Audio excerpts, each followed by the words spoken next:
ನಾನು ಶಿವಶಂಕರ ಭಟ್ ಬೋನಂತಾಯ. ನಾನು ಸ್ವಲ್ಪ ನನ್ನ ಹಿಂದಿನ ಬ್ಯಾಕ್ಗ್ರೌಂಡನ್ನು ಹೋಗ್ತಾ ಇದ್ದೇನೆ.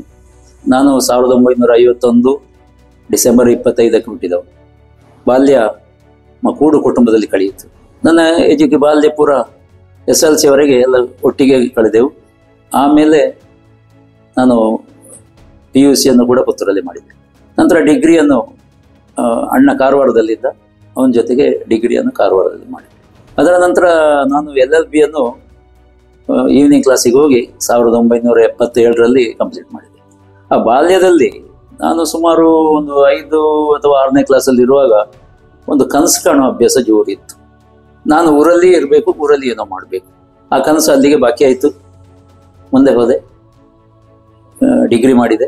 ಆಮೇಲೆ 1972ರಲ್ಲಿ ಡಿಗ್ರಿ ಕಂಪ್ಲೀಟ್ ಆದ ಕೂಡಲೇ 21ನೇ ವಯಸ್ಸಲ್ಲಿ ನಾನು ತಮಿಳುನಾಡಿಗೆ ನನ್ನ ಮಾವ ಇದ್ದಲ್ಲಿಗೆ ಹೋದೆ.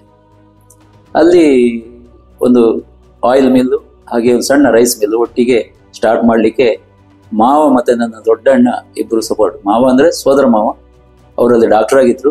ಸರಿ, ಅವರು ಕರೆದ್ರು ಅಂತೇಳಿ ಭಾಳ ಸಂತೋಷದಿಂದ ಅಲ್ಲಿ ಹೋಗಿ ಒಂದು 10 ವರ್ಷ ಎಣ್ಣೆ ಮಿಲ್ಲು ಹಾಗೂ ಒಂದು ಸಣ್ಣ ಮಟ್ಟಿನ ರೈಸ್ ಮಿಲ್ಲು ಇದನ್ನು ಚೆನ್ನಾಗೇ ನಡೆಸಿದೆ.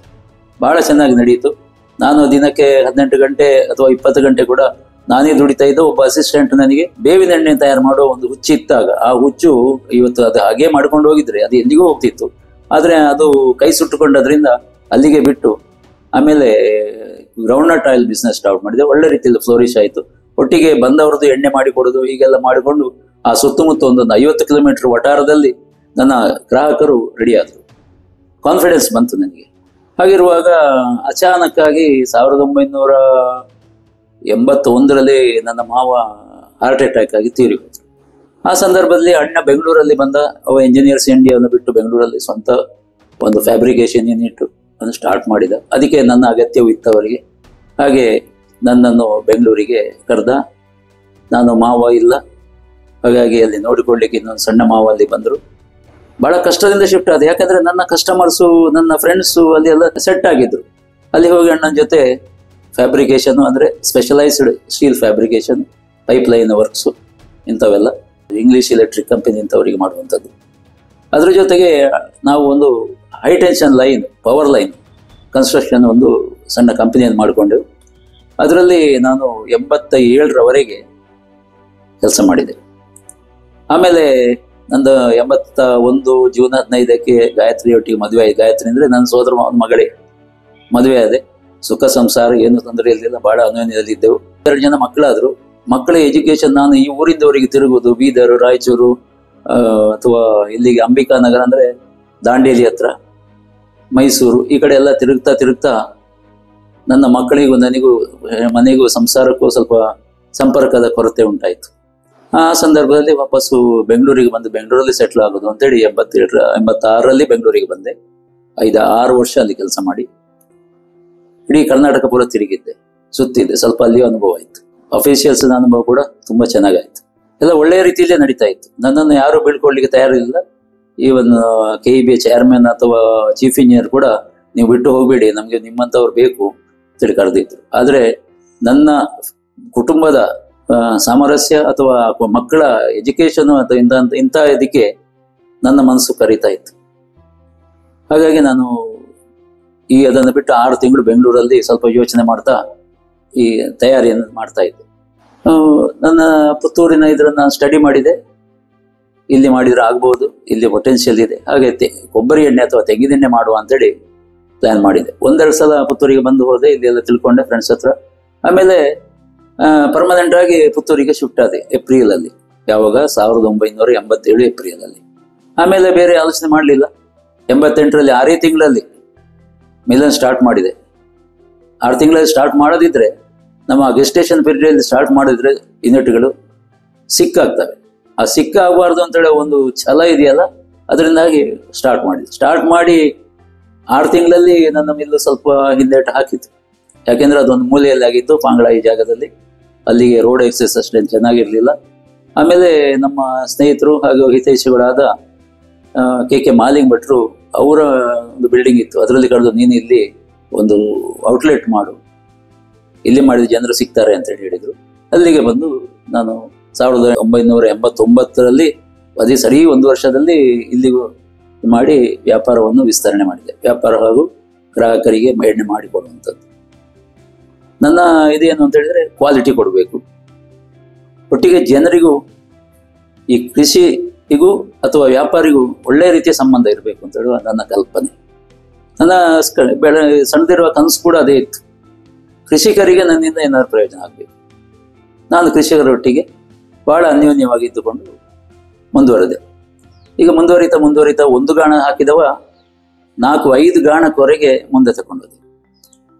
ಇಷ್ಟು ಮಾಡಿದ್ರು ಆ ಸೀಸನ್ ಅಲ್ಲಿ ಎಣ್ಣೆ ಸಾಕಾಗ್ತಾ ಇರಲಿಲ್ಲ. ಯಾಕೆಂದ್ರೆ ವರ್ಷದಿಂದ ವರ್ಷಕ್ಕೆ ಆಲ್ಮೋಸ್ಟ್ ಒಂದು 10-12% ಗ್ರೋತ್ ಇತ್ತು ನಮ್ಮ ಎಣ್ಣೆಯ ಡಿಮಾಂಡಿನಲ್ಲಿ. ನಾನು ಆ ಡಿಮಾಂಡ್ ಅನ್ನು ಫುಲ್ಫಿಲ್ ಮಾಡಲಿಕ್ಕೆ ಸ್ವಲ್ಪ ಕಷ್ಟವಾಗ್ತಾ ಇತ್ತು. ಆದರೆ ನನ್ನ ಮುಖ್ಯವಾಗಿ ಏನು ಹೇಳಬೇಕು ಅಂತ ಹೇಳಿದ್ರೆ, ನನ್ನ ಒಟ್ಟಿಗೆ ಉದ್ಯೋಗಿಗಳು ಅವರ ಒಂದು ಸಹಕಾರ ಇದೆಯಲ್ಲ, ಅದರಿಂದಾಗಿ ನಾನು ಇವತ್ತಿಗೆ ಈ ನೆಲೆಗೆ ಬರಬೇಕಾದ್ರೆ ಅವರ ಸಹಕಾರ ಅದ್ಭುತವಾಗಿತ್ತು. 1-2 ಮ್ಯಾನೇಜರ್ಗಳಿದ್ರು, ಒಬ್ಬ ಗೋಪಾಲಕೃಷ್ಣ, ಮತ್ತೊಬ್ಬ ಹರೀಶ ಅಂತೇಳಿ, ಮತ್ತೆ ಇತ್ತೀಚೆಗೆ ಸಚಿನ್ ಅಂತೇಳಿ. ಇವರು 3 ಜನವು ಹೆಗಲಿಗೆ ಕೊಟ್ಟು, ಅವರು ಬೇರೆ ಅಂತ ತಿಳ್ಕೊಳ್ಳಿಲ್ಲ. ಎಲ್ಲರೂ ಕೇಳ್ತಾರೆ ನಿನ್ನ ಮಕ್ಕಳ ಅಂತೇಳಿ. ಹೌದು, ನನ್ನ ಮಕ್ಕಳು ಅಥವಾ ನನ್ನ ಚಿಕ್ಕಪ್ಪನ ಮಕ್ಕಳು ಅಂತೇಳಿ ಎಲ್ಲರಿಗೂ ಉತ್ತರ ಕೊಡ್ತಾ ಇದ್ದೆ. ಅಂತ ಸಂಬಂಧ ಇತ್ತು ನಮ್ಮೊಳಗೆ.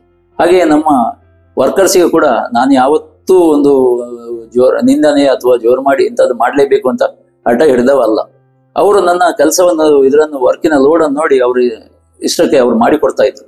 ರಾತ್ರಿ ಕೂಡ ನಾವು ರನ್ ಮಾಡ್ತಾ ಇದ್ದೆವು. ಆಲ್ಮೋಸ್ಟ್ ಈ ಸಮ್ಮರಲ್ಲಿ 24 ಗಂಟೆ ಕೂಡ ನಮ್ಮ ಮಿಲ್ ರನ್ ಆಗ್ತಾ ಇತ್ತು ಅಂತ ಹೇಳಿಕ್ಕೆ ಇನ್ನು ಧೈರ್ಯವಾಗಿ ಹೇಳ್ತೇನೆ. ಒಮ್ಮೊಮ್ಮೆ ಶಾರ್ಟೇಜ್ ಬರುವಾಗ ಒಂದು ಮಧ್ಯದಲ್ಲಿ ಒಂದು ಸಣ್ಣ ಇದಾಯ್ತು. ನಮ್ಮ ಸ್ನೇಹಿತರೊಬ್ಬರು ಎಣ್ಣೆ ಮಿಲ್ಲು ಇಲ್ಲಿ ಪಕ್ಕದಲ್ಲಿ ಇದೆ ಇಲ್ಲಿ ಅಂತೇಳಿ, ನಾವು ಹೇಳೋದಷ್ಟೇನು ಇದಲ್ಲ ಈತಲ್ಲ, ಎಣ್ಣೆ ಶಾರ್ಟೇಜ್ ಬರುವಾಗ ಅವ್ರು ಹೇಳಿದ್ರು ನನ್ನಲ್ಲಿ ಸರ್ಪ್ಲಸ್ ಇದೆ ನೀನ್ ತಗೋ ಅಂತ ಹೇಳಿದ್ರು. ಸ್ವಲ್ಪ ಕ್ವಾಂಟಿಟಿ ತಕೊಂಡು ಇಲ್ಲಿ ನನ್ನ ಕಸ್ಟಮರಿಗೆ ಕೊಟ್ಟೆ. ಅದು ಹೇಗೆ ಗೊತ್ತಾಯ್ತಾ ಗೊತ್ತಿಲ್ಲ, ವಿದಿನ್ ಎ ವೀಕ್ ನನಗೆ ಕಂಪ್ಲೇಂಟ್ ಬರ್ಲಿಕ್ಕೆ ಶುರುವಾಯಿತು. ನೀವು ಎಣ್ಣೆ ನಿಮ್ಮದೇ ಕೊಡಿ, ಅದು ನಿಮ್ಮ ಎಣ್ಣೆ ಅಲ್ಲ ಅಂತೇಳಿ ಕಾಣ್ತದೆ, ಏನೋ ಮಿಸ್ಟೇಕ್ ಇದೆ ಅದರಲ್ಲಿ, ದಯವಿಟ್ಟು ನಾವು ಕಾಯ್ಲಿಕ್ಕೆ ತಯಾರಿದ್ದೇವೆ, 1 ವಾರ ಎಲ್ಲರೂ 10 ದಿವಸ ಕಾಯ್ತೇವೆ, ನೀವು ನಿಮ್ಮದನ್ನೇ ಕೊಡಿ. ಆಗ ನನಗೆ ಇದು ಅರ್ಥ ಆಯ್ತು. ಯಾಕೆಂದ್ರೆ ನಮ್ಮ ಕ್ವಾಲಿಟಿ ಅಷ್ಟು ನಾವು ಇಂಪ್ರೂವ್ ಮಾಡಿ ಇಟ್ಟುಕೊಂಡಿದ್ದೇವೆ. ಇದರಿಂದ ಜನರಿಗೆ ಅಪೇಕ್ಷೆಯೂ ಅದೇ ಇದೆ, ಕ್ವಾಲಿಟಿ ಪ್ರಾಡಕ್ಟ್ ಸಿಕ್ಬೇಕು ಅಂತೇಳಿ. ಅದಕ್ಕೆ ಬೇಕಾಗಿಯೇ ನಮ್ಮ ಇಷ್ಟು ಪ್ರಯತ್ನವೂ ಇತ್ತು. ಹಾಗಾಗಿ ಅಲ್ಲಿಂದ ಸ್ಟಾಪ್ ಮಾಡಿದೆ ಇನ್ನೊಬ್ಬರ ತಗೊಳ್ಳೋದು. ಆ ಟೈಮಲ್ಲಿ ನನಗೆ 2 ಗಾಣ ಇತ್ತು, ಅದನ್ನು 5 ಗಾಣಕ್ಕೆ ಏರಿಸಿದೆ. ಆಗ ನನ್ನ ಸಾಧಾರಣ ಅದು ಆಯ್ತು ಪ್ರೊಡಕ್ಷನ್. ಆಮೇಲೆ 2010 ಸುಮಾರಿಗೆ ನನ್ನ ಮಕ್ಕಳ ಎಜುಕೇಶನ್ ಎಲ್ಲ ಆಗಿತ್ತು. ಒಬ್ಬ ಇಂಜಿನಿಯರ್ ಮಾಡಿ ಕೆಲಸದಲ್ಲಿದ್ದ, ಮತ್ತೊಬ್ಬ ಲಾ ಮಾಡಿದ. ಲಾ ಮಾಡಿದವ ಬೆಂಗಳೂರಲ್ಲಿ ಹೋದ, ಇವ ಇಂಜಿನಿಯರಿಂಗ್ ಮಾಡಿದವ ಕೆಲಸದಲ್ಲಿದ್ದವ ಕೆಲಸ ಬಿಟ್ಟು MBA ಮಾಡಲಿಕ್ಕೆ ನಾಸಿಮೋಜಿ ಇನ್ಸ್ಟಿಟ್ಯೂಟಿಗೆ MBA ಮಾರ್ಕೆಟಿಂಗ್ ಅಲ್ಲಿ ಮಾಡಲಿಕ್ಕೆ ಬಾಂಬೆಗೆ ಹೋದ. ಬೆಂಗಳೂರಿಗೆ ಹೋದವ 6 ತಿಂಗಳಲ್ಲಿ ವಾಪಸ್ ಬಂದ, ಲಾ ಮಾಡಿದವ ನನ್ನ ಜೊತೆ ಸೇರ್ಕೊಂಡು. ಅಪ್ಪನ ಇದನ್ನೇ ಕಂಟಿನ್ಯೂ ಮಾಡ್ತೇನೆ ಅಂತೇಳಿ ಸೇರ್ಕೊಂಡು ಒಂದು ರೀತಿಯಲ್ಲಿ ನನ್ನ ಭಾಗ್ಯ ಅಂತೇಳಿ ಕೂಡ ಹೇಳ್ಬೋದು. ಯಾಕೆಂದ್ರೆ ನನಗೆ ಒಂದು ಬಲ ಸಿಕ್ಕಿತ್ತು. ಅಚಾನಕ್ಕಾಗಿ ಇವ ದೊಡ್ಡವ ಕೂಡ ಕೇಶವರಾಮ, ಅವ ಏನಾಯ್ತಾ ಏನೋ ಗೊತ್ತಿಲ್ಲ, ಸೀತಾ ಬಂದು ಅವನ MBA ಒಳ್ಳೆ ರೀತಿಯಲ್ಲಿ ಕಂಪ್ಲೀಟ್ ಮಾಡಿದ್ದ, ಬಂದು ಕೂತ್ಕೊಂಡು ಹೇಳಿದಪ್ಪ ನಾನು ನಿನ್ನೊಟ್ಟಿಗೆ ಇರ್ತೇನೆ ಅಂತ, ನನಗೆ ಎಣ್ಣೆ ಮಿಲ್ಲನ್ನೇ ಮಾಡಬೇಕು ಅಂತೇಳಿ ಇಂಟ್ರೆಸ್ಟ್ ಇದೆ. ಹಾಗೆ ಅವನು ನಾವು ಸ್ವಲ್ಪ ಎಲ್ಲ ಸ್ಟಡಿ ಮಾಡಿದೆವು. ಎಣ್ಣೆ ಈ ಮಿಲ್ಲಲ್ಲಿ ಇನ್ನು ಪ್ರೊಡಕ್ಷನ್ ತೆಗೆದು ನಮಗೆ ಮುಂದೆ ಹೋಗ್ಲಿಕ್ಕೆ ಕಷ್ಟ ಉಂಟು. ಯಾಕೆಂದ್ರೆ ಇದರ ಸ್ಯಾಚುರೇಷನ್ ಬಂದಿದೆ. ಇನ್ನು ನಾವು ಏನಿದ್ರು ಒಂದು ದೊಡ್ಡ ಪ್ಲಾಂಟ್ ಹಾಕಬೇಕು. ಹಾಗೆ ಅದಕ್ಕೆ ಸರಿಯಾಗಿ ಅವ ಸ್ಟಡಿ ಮಾಡ್ಕೊಂಡು ಬಂದ. ಅವ ಕೋಕ್ನಟ್ ಬೋರ್ಡಿಗೆ ಅಥವಾ ಬೇರೆ ಕಡೆ ಎಲ್ಲ ತಮಿಳುನಾಡು ಎಲ್ಲ ಸುತ್ತಾಡಿ ಒಂದು 6 ತಿಂಗಳನ್ನು ಕಂಪ್ಲೀಟ್ ಸ್ಟಡಿ ಮಾಡಿ ಒಂದು 2011ರಲ್ಲಿ ಇರಬೇಕು ಎಕ್ಸಾಕ್ಟ್ ಹೇಳೋದಿದ್ರೆ, ನಾವು ಒಂದು ಕೋಕೋನಟ್ ಇಂಡಸ್ಟ್ರಿ ಪ್ರೈವೇಟ್ ಲಿಮಿಟೆಡ್ ಅಂತೇಳಿ ಸ್ಟಾರ್ಟ್ ಮಾಡಿದೆವು. ಶುರುವಿಗೆ 2 ವರ್ಷ ಸ್ವಲ್ಪ ನನ್ನ ಹಳೆಯ ಅನುಭವಗಳು, ಈ ಹೊಸ ಟೆಕ್ನಾಲಜಿಗಳು ಹೊಂದಾಣಿಕೆ ಆಗ್ಲಿಕ್ಕೆ ಸ್ವಲ್ಪ ಹೆಚ್ಚು ಕಮ್ಮಿ ಆಯ್ತಾ ಏನೋ. 2 ವರ್ಷ ನಾನು ಮತ್ತೆ ಅವರ ಜೊತೆಯಾಗಿ ಅದನ್ನು ಮುಂದೆ ಕೊಂಡಿದ್ದೆವು. ಕೆಲವು ಕಡೆ ಒಳ್ಳೆ ರೆಸ್ಪಾನ್ಸ್ ಸಿಕ್ಕಿತು, ಕೆಲವೊಮ್ಮೆ ನಮಗೆ ಬಹಳ ಹತಾಶೆ ಆಯಿತು. ಡಿಸ್ಕಷನ್ ಮಾಡ್ತಾ ಇದ್ದೆವು, ಏನೇನೋ ಆಗ್ತಾ ಇತ್ತು, ಅಂತೂ ಬಹಳ ಗೊಂದಲದಲ್ಲಿ ಇದ್ದೆವು. ಆದರೆ ನಮ್ಮ ಕ್ವಾಲಿಟಿಯನ್ನು ಅಥವಾ ನಮ್ಮ ಗುರಿಯನ್ನು ನಾವು ಇಲ್ಲದೆ ವಿಚಲಿತರ ಆಗಲಿಲ್ಲ. ಆಮೇಲೆ ಸಡನ್ ಆಗಿ ನಾವು ಒಂದು ಕ್ವಾಲಿಟಿಯನ್ನು ಕೈ ಬಿಟ್ಟು ಮತ್ತೊಂದು ಕ್ವಾಲಿಟಿಗೆ ಮಾತ್ರ ಹೋದೆವು. ನಾವು ಟೆಕ್ನಾಲಜಿ ಯಾವ ತಗೊಂಡು ಬಂದಿದ್ದೇವೆ ರೋಸ್ಟೆಡ್ ಆಯಿಲ್ ಇಂದು, ಅದನ್ನು ಬಿಟ್ಟು ಕೋಲ್ಡ್ ಪ್ರೆಸ್ ಎಣ್ಣೆಗೆ ನಾವು ಮಾರ್ಕೆಟಿಂಗ್. ಸಡನ್ ಅದೆಲ್ಲ ಪಾರ್ಟಿಗಳು ನಿಮ್ಮ ರೋಸ್ಟೆಡೇ ಬೇಕು ಅಂತೇಳಿ ಸಡನ್ ನಮಗೆ ಚೇಂಜಸ್ ಕಂಡಿತ್ತು. ಮತ್ತೆ ನಾವು ಹಿಂದೆ ತಿರುಗಿ ನೋಡಲೇ ಇಲ್ಲ, ರೋಸ್ಟೆಡ್ ಆಯಿಲ್ ಮಾಡ್ತಾ ಇದ್ದೇವೆ. ರೋಸ್ಟೆಡ್ ಆಯಿಲ್ ಮಾರ್ಕೆಟಲ್ಲಿ ಸೆಪ್ಟ್ ಆಯಿತು. ಆದರೆ ಜನರು ಯಾಕೋ ಒಂದು 35-40 ಕಿಲೋಮೀಟ್ರು ಅಥವಾ ಇಲ್ಲಿಂದ ಪೆರ್ಲ, ಮುಳ್ಳೇರಿಯಾ ಅಥವಾ ಇಲ್ಲಿ ಈಶ್ವರಮಂಗಲ, ಸುಳ್ಯ ಸೈಡು, ಅತ್ಲಾಗಿ ಉಪ್ಪಿನಂಗಡಿ ಅಥವಾ ಕಡಬ ಅತ್ಲಾಗಿಲ್ಲ ಇವತ್ತು ಕೂಡ ನಮ್ಮನ್ನು ಹುಡುಕಿಕೊಂಡು ಇಲ್ಲಿ ಬಂದು ಎಣ್ಣೆ ತಗೊಂಡು ಹೋಗ್ತಾರೆ. ಅವರು ಜಾಬ್ ವರ್ಕ್ ಅಂತೇಳಿ ಕಾಯೋದಿಲ್ಲ. ನೀವೇ ಕೊಡಿ, ನೀವು ಕೊಟ್ಟ ಎಣ್ಣೆ ನಮಗೆ ಒಳ್ಳೇದಿರ್ತದೆ ಅಂತೇಳಿ 1 ವರ್ಷವರೆಗೆ ನಮ್ಗೆ ಏನು ತೊಂದರೆ ಇಲ್ಲ, ಬಾಳ್ತನ ಬರ್ತಾ ಉಂಟು ಅಂತೇಳಿ ಹೇಳ್ತಾ ಇದ್ದಾರೆ. ಈಗ ಜಾಬ್ ವರ್ಕ್ ಮಾಡ್ತೇವೆ, ಇಲ್ಲ ಅಂತೇಳಿ ಅಲ್ಲ, ಅವರು ಕೇಳಿದ್ದಕ್ಕೆ ಜಾಬ್ ವರ್ಕ್ ಮಾಡ್ತೇವೆ. ಆದರೆ ಜಾಬ್ ವರ್ಕ್ ಮಾಡಿದ್ದನ್ನು ಹಾಗೆ ಕೊಡುವುದಿಲ್ಲ ಅವರಿಗೆ. ಬರೀ 1 ವಾರ ಇಟ್ಟು ಚೆನ್ನಾಗಿ ನಾವೇ ಫಿಲ್ಟರ್ ಮಾಡಿ ಅವ್ರ ಮನೆಯಲ್ಲಿ ಡೈರೆಕ್ಟ್ ಯೂಸ್ ಮಾಡುವಾಗ ಎಣ್ಣೆಯನ್ನು ಕೊಡ್ತೇವೆ. ನಮ್ದು ಬೋನಂತಾಯ ಫ್ಯಾಮಿಲಿ. ಬೋನಂತಾಯ ಹೆಸರು ಅಂದ್ರೆ ನಮಗೆ ಎರವಲ್ ಬಂದದ್ದು, ನಮ್ಮದೇ ಹೆಸರಲ್ಲ ಅದು. ನಾವು ಆ ಬೋನಂತಾಯ ಅಂತ ಹೇಳುವವರ ಮನೆಗೆ ಹೋಗಿ ಕೂತವರು, ಅವರ ಮನೆಯನ್ನು ಪರ್ಚೇಸ್ ಮಾಡಿಯೋ ಅಥವಾ ಯಾವುದೋ ರೀತಿಯಲ್ಲಿ ನಾವು ಅಲ್ಲಿಗೆ ಹೋದವರು. ಅದು ಇಲ್ಲಿ ಕುಂಬ್ಳೆಯಲ್ಲಿ ಬರ್ತದೆ. ಮುಜುಂಗಾವ್ ದೇವಸ್ಥಾನದ ಅನುವಂಶೀಯ ಅರ್ಚಕರಾಗಿ ನಾವು 6-7 ತಲೆಮಾರಿ ಮಾಡ್ತಾ ಬಂದು. ನಮ್ಮ ಅಜ್ಜಿ ಅಂದ್ರೆ 3 ಜನ, ನರಸಿಂಹ ಭಟ್, ಮಹಾಲಿಂಗ ಭಟ್ ಮತ್ತೆ ಕೃಷ್ಣ ಭಟ್. ಅವರ ಮಕ್ಕಳು. ನರಸಿಂಹ ಭಟ್ರಿಗೆ ಒಬ್ಬ ಮಗ, ಬಾಕಿ 2 ಜನ 3 ಜನ ಹುಡುಗಿಯರು. ಮಹಾಲಿಂಗ ಭಟ್ರಿಗೆ 3 ಜನ ಹುಡುಗರು, 2 ಜನ ಹುಡುಗಿಯರು. ಕೃಷ್ಣ ಭಟ್ರಿಗೆ ಒಬ್ಬ ಹುಡುಗ, 4 ಜನ ಹುಡುಗಿಯರು. ಇದು ಎಲ್ಲವೂ ನಮ್ಮ ಅಷ್ಟು ಕ್ಲೋಸ್ ನೆಟ್ ಫ್ಯಾಮಿಲಿ. ನಾವು ಸಪ್ರೇಟ್ ಆಗಿರ್ಲೇ ಇಲ್ಲ. 1943-44ರಲ್ಲಿ ಎರಡು ವಾರ ಆಗುವಾಗ ಅನಿವಾರ್ಯ ಕಾರಣವಾಗಿ ನಮ್ಮನ್ನು ಈ ಮಿಲಿಟರಿಯವರು, ಬ್ರಿಟಿಷ್ ಆರ್ಮಿ ನಮ್ಮನ್ನು, ನೀವು ಇಲ್ಲಿಂದ ಹೊರಗೆ ಹೋಗಿ ನೀವು ಸೇಫ್ ಜಾಗದಲ್ಲಿ ಇರಿ ಅಂತೇಳಿ ನಮ್ಮನ್ನು ಕಳಿಸಿದ್ರು. ನಮ್ಮ ಜಾಗವನ್ನೆಲ್ಲ ಅವರ ಕಸ್ಟಡಿ. ನಮ್ಮ ತೋಟ ಎಲ್ಲ ಇತ್ತು, ದೇವಸ್ಥಾನದ ಪೂಜೆ ಕೂಡ ಆ ಟೈಮಲ್ಲಿ ನಿತ್ಯ ಹೋಯ್ತು ಅಂತೇಳಿ ಹೇಳ್ಬೋದು. ಹಾಗೆ 1927ರಲ್ಲಿ ಫಸ್ಟ್ ವರ್ಲ್ಡ್ ವಾರ್ನ ಟೈಮಲ್ಲಿ ನಮ್ಮ ದೊಡ್ಡಪ್ಪ ಪುತ್ತೂರಲ್ಲಿ ಬಂದು ಸೆಟ್ಲ್ ಆದರು. ಡಾಕ್ಟರ್ ಆಗಿದ್ರು, MBBS ಡಾಕ್ಟರ್. ಅವರೊಟ್ಟಿಗೆ ನನ್ನ ತಂದೆಯವರು ಬಂದಿದ್ದರು. ತಂದೆಯವರು ಅವರ ಜೊತೆಗೆ ಸಹಾಯಕರಾಗಿ, ಡಾಕ್ಟರ್ಗೆ ಸಹಾಯಕರಾಗಿ, ಆಮೇಲೆ 46ನೇ ಇಸವಿಯಲ್ಲಿ ನಮಗೆ ವರ್ಲ್ಡ್ ವಾರ್ ಎಲ್ಲ ಮುಗಿದ ನಂತರ ಈ ಬ್ರಿಟಿಷ್ ಗವರ್ಮೆಂಟು ನಮಗೆ ಒಂದಿಷ್ಟು ಕಾಂಪನ್ಸೇಷನ್ ಅಂತ ಕೊಟ್ಟಿತ್ತು. ಆ ದುಡ್ಡಿನಲ್ಲಿ ಬಲ್ನಾಡು ಮತ್ತು ಪುತ್ತೂರಿನ ಈಗ ಬೋನಂತಾಯ ಆಸ್ಪತ್ರೆ ಇರುವ ಜಾಗವನ್ನು ನಾವು ನಟ್ಟೋಜಿ ಫ್ಯಾಮಿಲಿಯಿಂದ ಪರ್ಚೇಸ್ ಮಾಡಿತ್ತು. ಅದರಲ್ಲಿ ನನ್ನ ತಂದೆ ಬಲ್ನಾಡಲ್ಲಿ ಕೃಷಿ ಮಾಡ್ತಾ ಇದ್ರು. ನಾನು ಪುತ್ತೂರಲ್ಲಿ ಹುಟ್ಟಿದವ, ಬಲ್ನಾಡಲ್ಲಿ ಬೆಳೆದವ.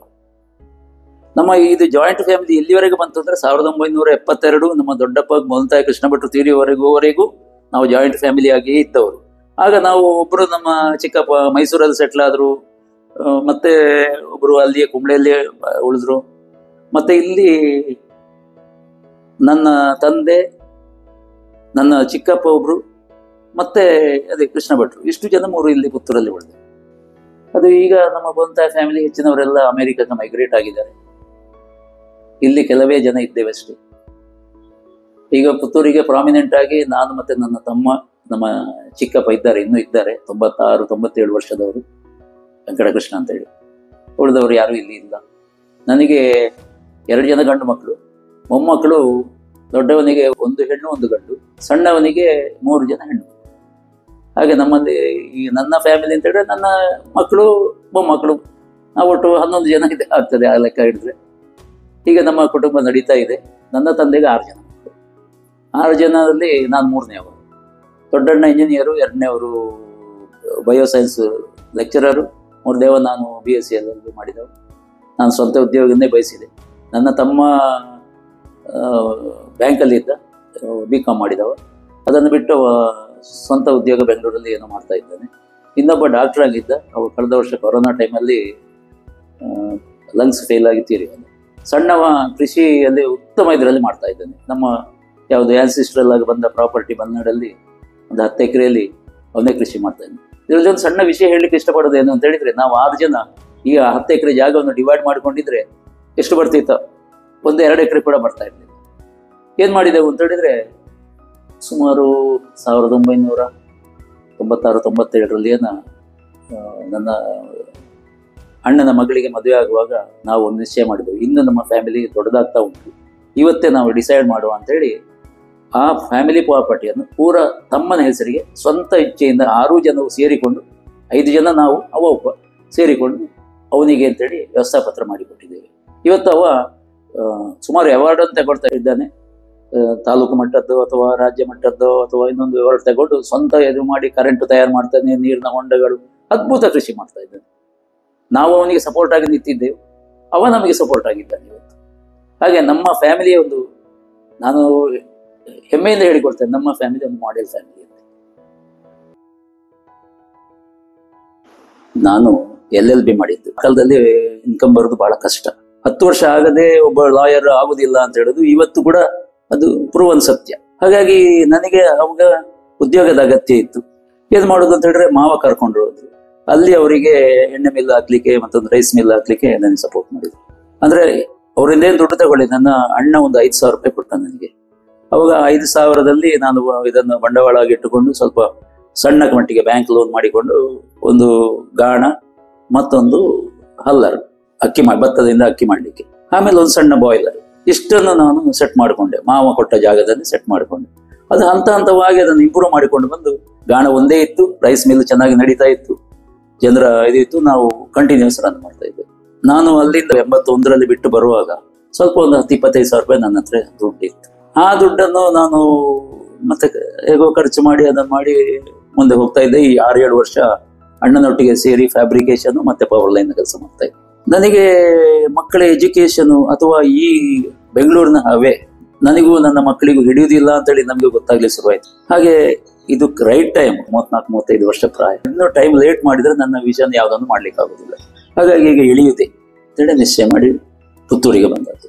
ಪುತ್ತೂರಿಗೆ ಬಂದು ನಾನು KSFC ಇಂದ ನನಗೆ ಪ್ಲಾಂಟ್ ಅಂಡ್ ಮೆಷಿನರಿಗೆ 1.25 ಲಕ್ಷ ಕೊಟ್ಟರು. ನನಗೆ ಒಂದು 2.25 ಲಕ್ಷ ರೂಪಾಯಿ ಖರ್ಚಾಯಿತು. 2.25 ಲಕ್ಷದಲ್ಲಿ ನನ್ನ ಮನೆಯಿಂದ ಅಥವಾ ಸ್ನೇಹಿತರಿಂದ ಉಳಿದ ಮೊತ್ತವನ್ನು ನಾನು ಭಾರ ಮಾಡಿದೆ. ಅದರ ನಂತರ ನನಗೆ ಸ್ವಲ್ಪ ಬಿಸ್ನೆಸ್ ಮಾಡುವಾಗ ಈ ಬರೀ ಜಾಬ್ ವರ್ಕ್ ಮಾತ್ರ ಅಲ್ಲ, ಕಂಟಿನ್ಯೂಸ್ ಎಣ್ಣೆ ಸಪ್ಲೈ ಬೇಕು ಅಂತೇಳಿ ವ್ಯಾಪಾರಿ ಮಿತ್ರ ಹತ್ರ ಕೇಳುವಾಗ ನನ್ನ ಒಬ್ಬರು ಫ್ರೆಂಡ್ ವೆಂಕಟೇಶ್ ಪೈ ಅಂತೇಳಿ, is no more, PC Pai brothers, ನೀನು ಒಂದು ಸಲ ಎಣ್ಣೆ ಕೊಟ್ಟರು ಸಾಲದು, ನನಗೆ ಎಣ್ಣೆ ಇಲ್ಲ ಅಂತೇಳಿ ಆಗದಾಗ ನೀವು ಕೊಡಬೇಕು ಅಂತ ಹೇಳಿದ್ರು. ಅವರು ನನಗೆ ಅಡ್ವೈಸರ್ ಆಗಿ ನಾನು ತಿಳ್ಕೊಳ್ತಾ ಇದ್ದೆ. ಹಾಗೆ ನಾನು ಕಂಟಿನ್ಯೂಸ್ ಎಣ್ಣೆ ಮಾಡ್ಬೇಕಾದ್ರೆ ಏನ್ ಮಾಡ್ಬೇಕು, ನನಗೆ ಕೊಬ್ಬರಿ ಆಗ ನನಗೆ ಅಷ್ಟು ಸಿಗ್ತಾ ಇರಲಿಲ್ಲ. ಆಗ ನಾನು ನನ್ನ ಸ್ನೇಹಿತರ ಅಥವಾ ಬಳಗದಲ್ಲಿ, ನಾವು ಇದು ಪುತ್ತೂರಿನಲ್ಲಿ ಹುಟ್ಟಿ ಬೆಳೆದ್ರಿಂದ ನಿನಗೆ ತೆಂಗಿನಕಾಯಿ ಬೇಕಾದ್ರೆ ನಾವು ಕೊಡ್ತೇವೆ ಅಂತೇಳಿ 2-3, ಒಂದು ಪಡಾರ್ ಫ್ಯಾಮಿಲಿಯವರು, ಮತ್ತೊಂದು ನಮ್ಮ ಸುದ್ದಿ ಬಿಡುಗಡೆಯವರ ತಾಯಿ, ಇವರೆಲ್ಲ ನನಗೆ ಕಂಟಿನ್ಯೂಸ್ ತೆಂಗಿನಕಾಯಿ ಕೊಡ್ಲಿಕ್ಕೆ ಶುರು ಮಾಡಿ. ಅದನ್ನು ಒಣಗಿಸ್ಲಿಕ್ಕೆ ಒಂದು ಡ್ರೈಯರ್ ಆಗ್ಬೇಕು ಮಳೆಗಾಲದಲ್ಲಿ. ಹಾಗೆ ಒಂದು ಸಣ್ಣ ಡ್ರೈಯರ್ ಮಾಡಿದೆ. ಇದಕ್ಕೆಲ್ಲ ಬ್ಯಾಕ್ ಗ್ರೌಂಡ್ ಆಗಿ ನಿಂತವರು KK ಮಹಾಲಿಂಗ ಭಟ್ ಅಂತೇಳಿ ಬಟ್ಟೆ ಹೋದವರು. ಅವರು ನನಗೆ ನನ್ನ ಮಾವನ, ಈ ತೀರಿ ಹೋದ ಮಾವನ ಒಟ್ಟಿಗೆ ಅಲ್ಲಿ ಮೆಡ್ರಾಸಲ್ಲಿ ಕಲ್ತವ್ರು. ಅವರು ಡಾಕ್ಟ್ರು, ಇವರು ಡಾಕ್ಟ್ರು. ಹಾಗೆ ಅವರ ಜೂನಿಯರ್ ಆಗಿ ಇವರಿದ್ದು. ಆಗ ಒಂದು ನನ್ನ ಮೇಲೆ ಒಂದು ಇದರಿಂದ, ನಿನಗೆ ಎಷ್ಟು ಅಗತ್ಯ ದುಡ್ಡು ನಾನು ಕೊಡ್ತೇನೆ, ನಿನಗಾಗುವ ಅದಕ್ಕೆ ಬಡ್ಡಿ ಸೇರಿಸಿ ಕೊಡು ಅಂತೇಳಿ ಕೊಟ್ಟರು. ಪ್ರತಿ ಸಲವೂ ನಾನು ತಗೊಂಡಿದ್ದೇನೆ. ನನ್ನ ಇದು ಕಂಪ್ಲೀಟ್ ಆದ ವರ್ಕ್ ಫಿನಿಶ್ ಆದ ಕೂಡ ಅವರಿಗೆ ದುಡ್ಡು ಹಿಂದೆ ಕೊಡ್ತಾ ಇದ್ದೆ. ಹಾಗಾಗಿ ನನಗೆ ವರ್ಕಿಂಗ್ ಕ್ಯಾಪಿಟಲ್ನ ಬಗ್ಗೆ ದೊಡ್ಡ ತಲೆಬಿಸಿ ಆಗದಾಗ ಅವ್ರು ನೋಡಿಕೊಂಡ್ರು.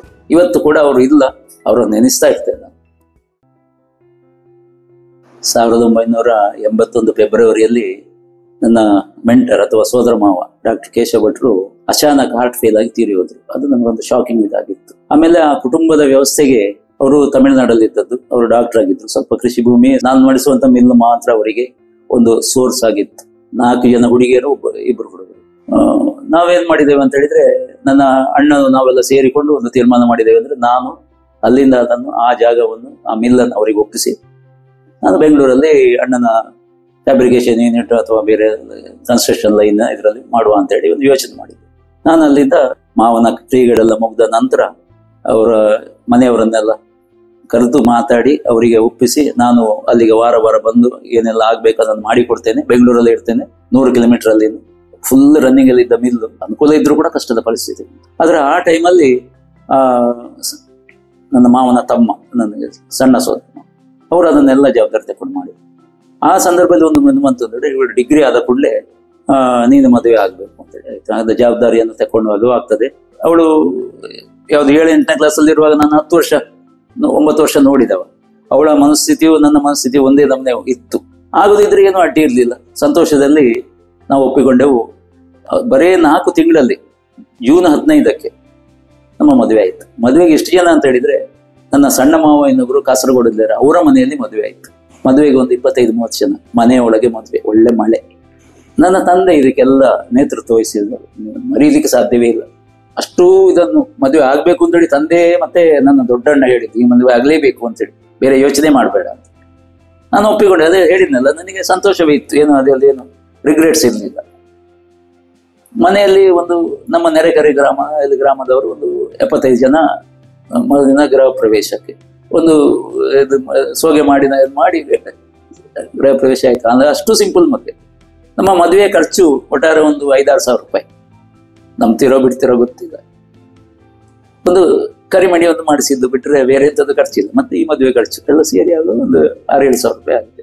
ಆದ್ರೆ ನಮ್ಮ ಜೀವನ ಕೂಡ ಅಷ್ಟು ಸಿಂಪಲ್ ಆಗಿ ನಡೆದಿದೆ. ಮುಂದೆ ಬಹಳ ಅನ್ಯೋನ್ಯದಿತ್ತು, ಕಷ್ಟವೂ ಇತ್ತು. ಆ ಕಷ್ಟವನ್ನು ನಾವು ಕಷ್ಟ ಅಂದ್ರೆ ಹೇಳಿಕೆ ಇಷ್ಟವೇ ಪಡೋದಿಲ್ಲ, ಅದೆಲ್ಲ ನಾವು ಸ್ಟೆಪ್ಸ್ ಅದು. ನಂತರ ನಾನು ಬೆಂಗಳೂರಿಗೆ ಬಂದು ನನ್ನ ತಮ್ಮಂದರೊಟ್ಟಿಗೆ ಜಾಯಿಂಟ್ ಫ್ಯಾಮಿಲಿಯಾಗೇ ಇದ್ದೆವು. ನನ್ನ ತಮ್ಮ ಡಾಕ್ಟರ್ ಇದ್ದ, ಮತ್ತೊಬ್ಬ ಬಿಸ್ನೆಸ್ ಮಾಡ್ತಾ ಇದ್ದ, ಅವರೊಟ್ಟಿಗೆ ನಾನು ಇದ್ದೆ. ದೊಡ್ಡಣ್ಣ ಪಕ್ಕದಲ್ಲೇ ಬೇರೆ ಮನೆ ಮಾಡಿಕೊಂಡಿದ್ರು. ಹಾಗೆ ಅಲ್ಲಿಯೇ ಎಲ್ಲ ನಾವು 4-5 ಜನ ಬ್ರದರ್ಸ್ ಅಲ್ಲಿಯೇ ಇದ್ದೆವು ಬೆಂಗಳೂರಲ್ಲಿ. ಅಲ್ಲಿ ಒಂದು 6-7 ವರ್ಷ ಅಂದ್ರೆ ಇದನ್ನು ಇದಾಗಿಟ್ಟುಕೊಂಡು ನಾನು ರಾಯಚೂರು, ಗುಲ್ಬರ್ಗ, ಬೀದರ್ ತಿರುಗ್ತಾ ಇದ್ದೆ. ಹೆಂಡತಿ ಮತ್ತೆ ನನಗೆ ಇಮಿಡಿಯೇಟ್ ಮಕ್ಕಳು ಕೂಡ ಆದ್ರು. 1 ವರ್ಷದಲ್ಲಿ ದೊಡ್ಡವಾದೆ, ಮತ್ತೆ 1.5 ವರ್ಷದಲ್ಲಿ ಮತ್ತೊಬ್ಬ 2 ಮಕ್ಕಳು.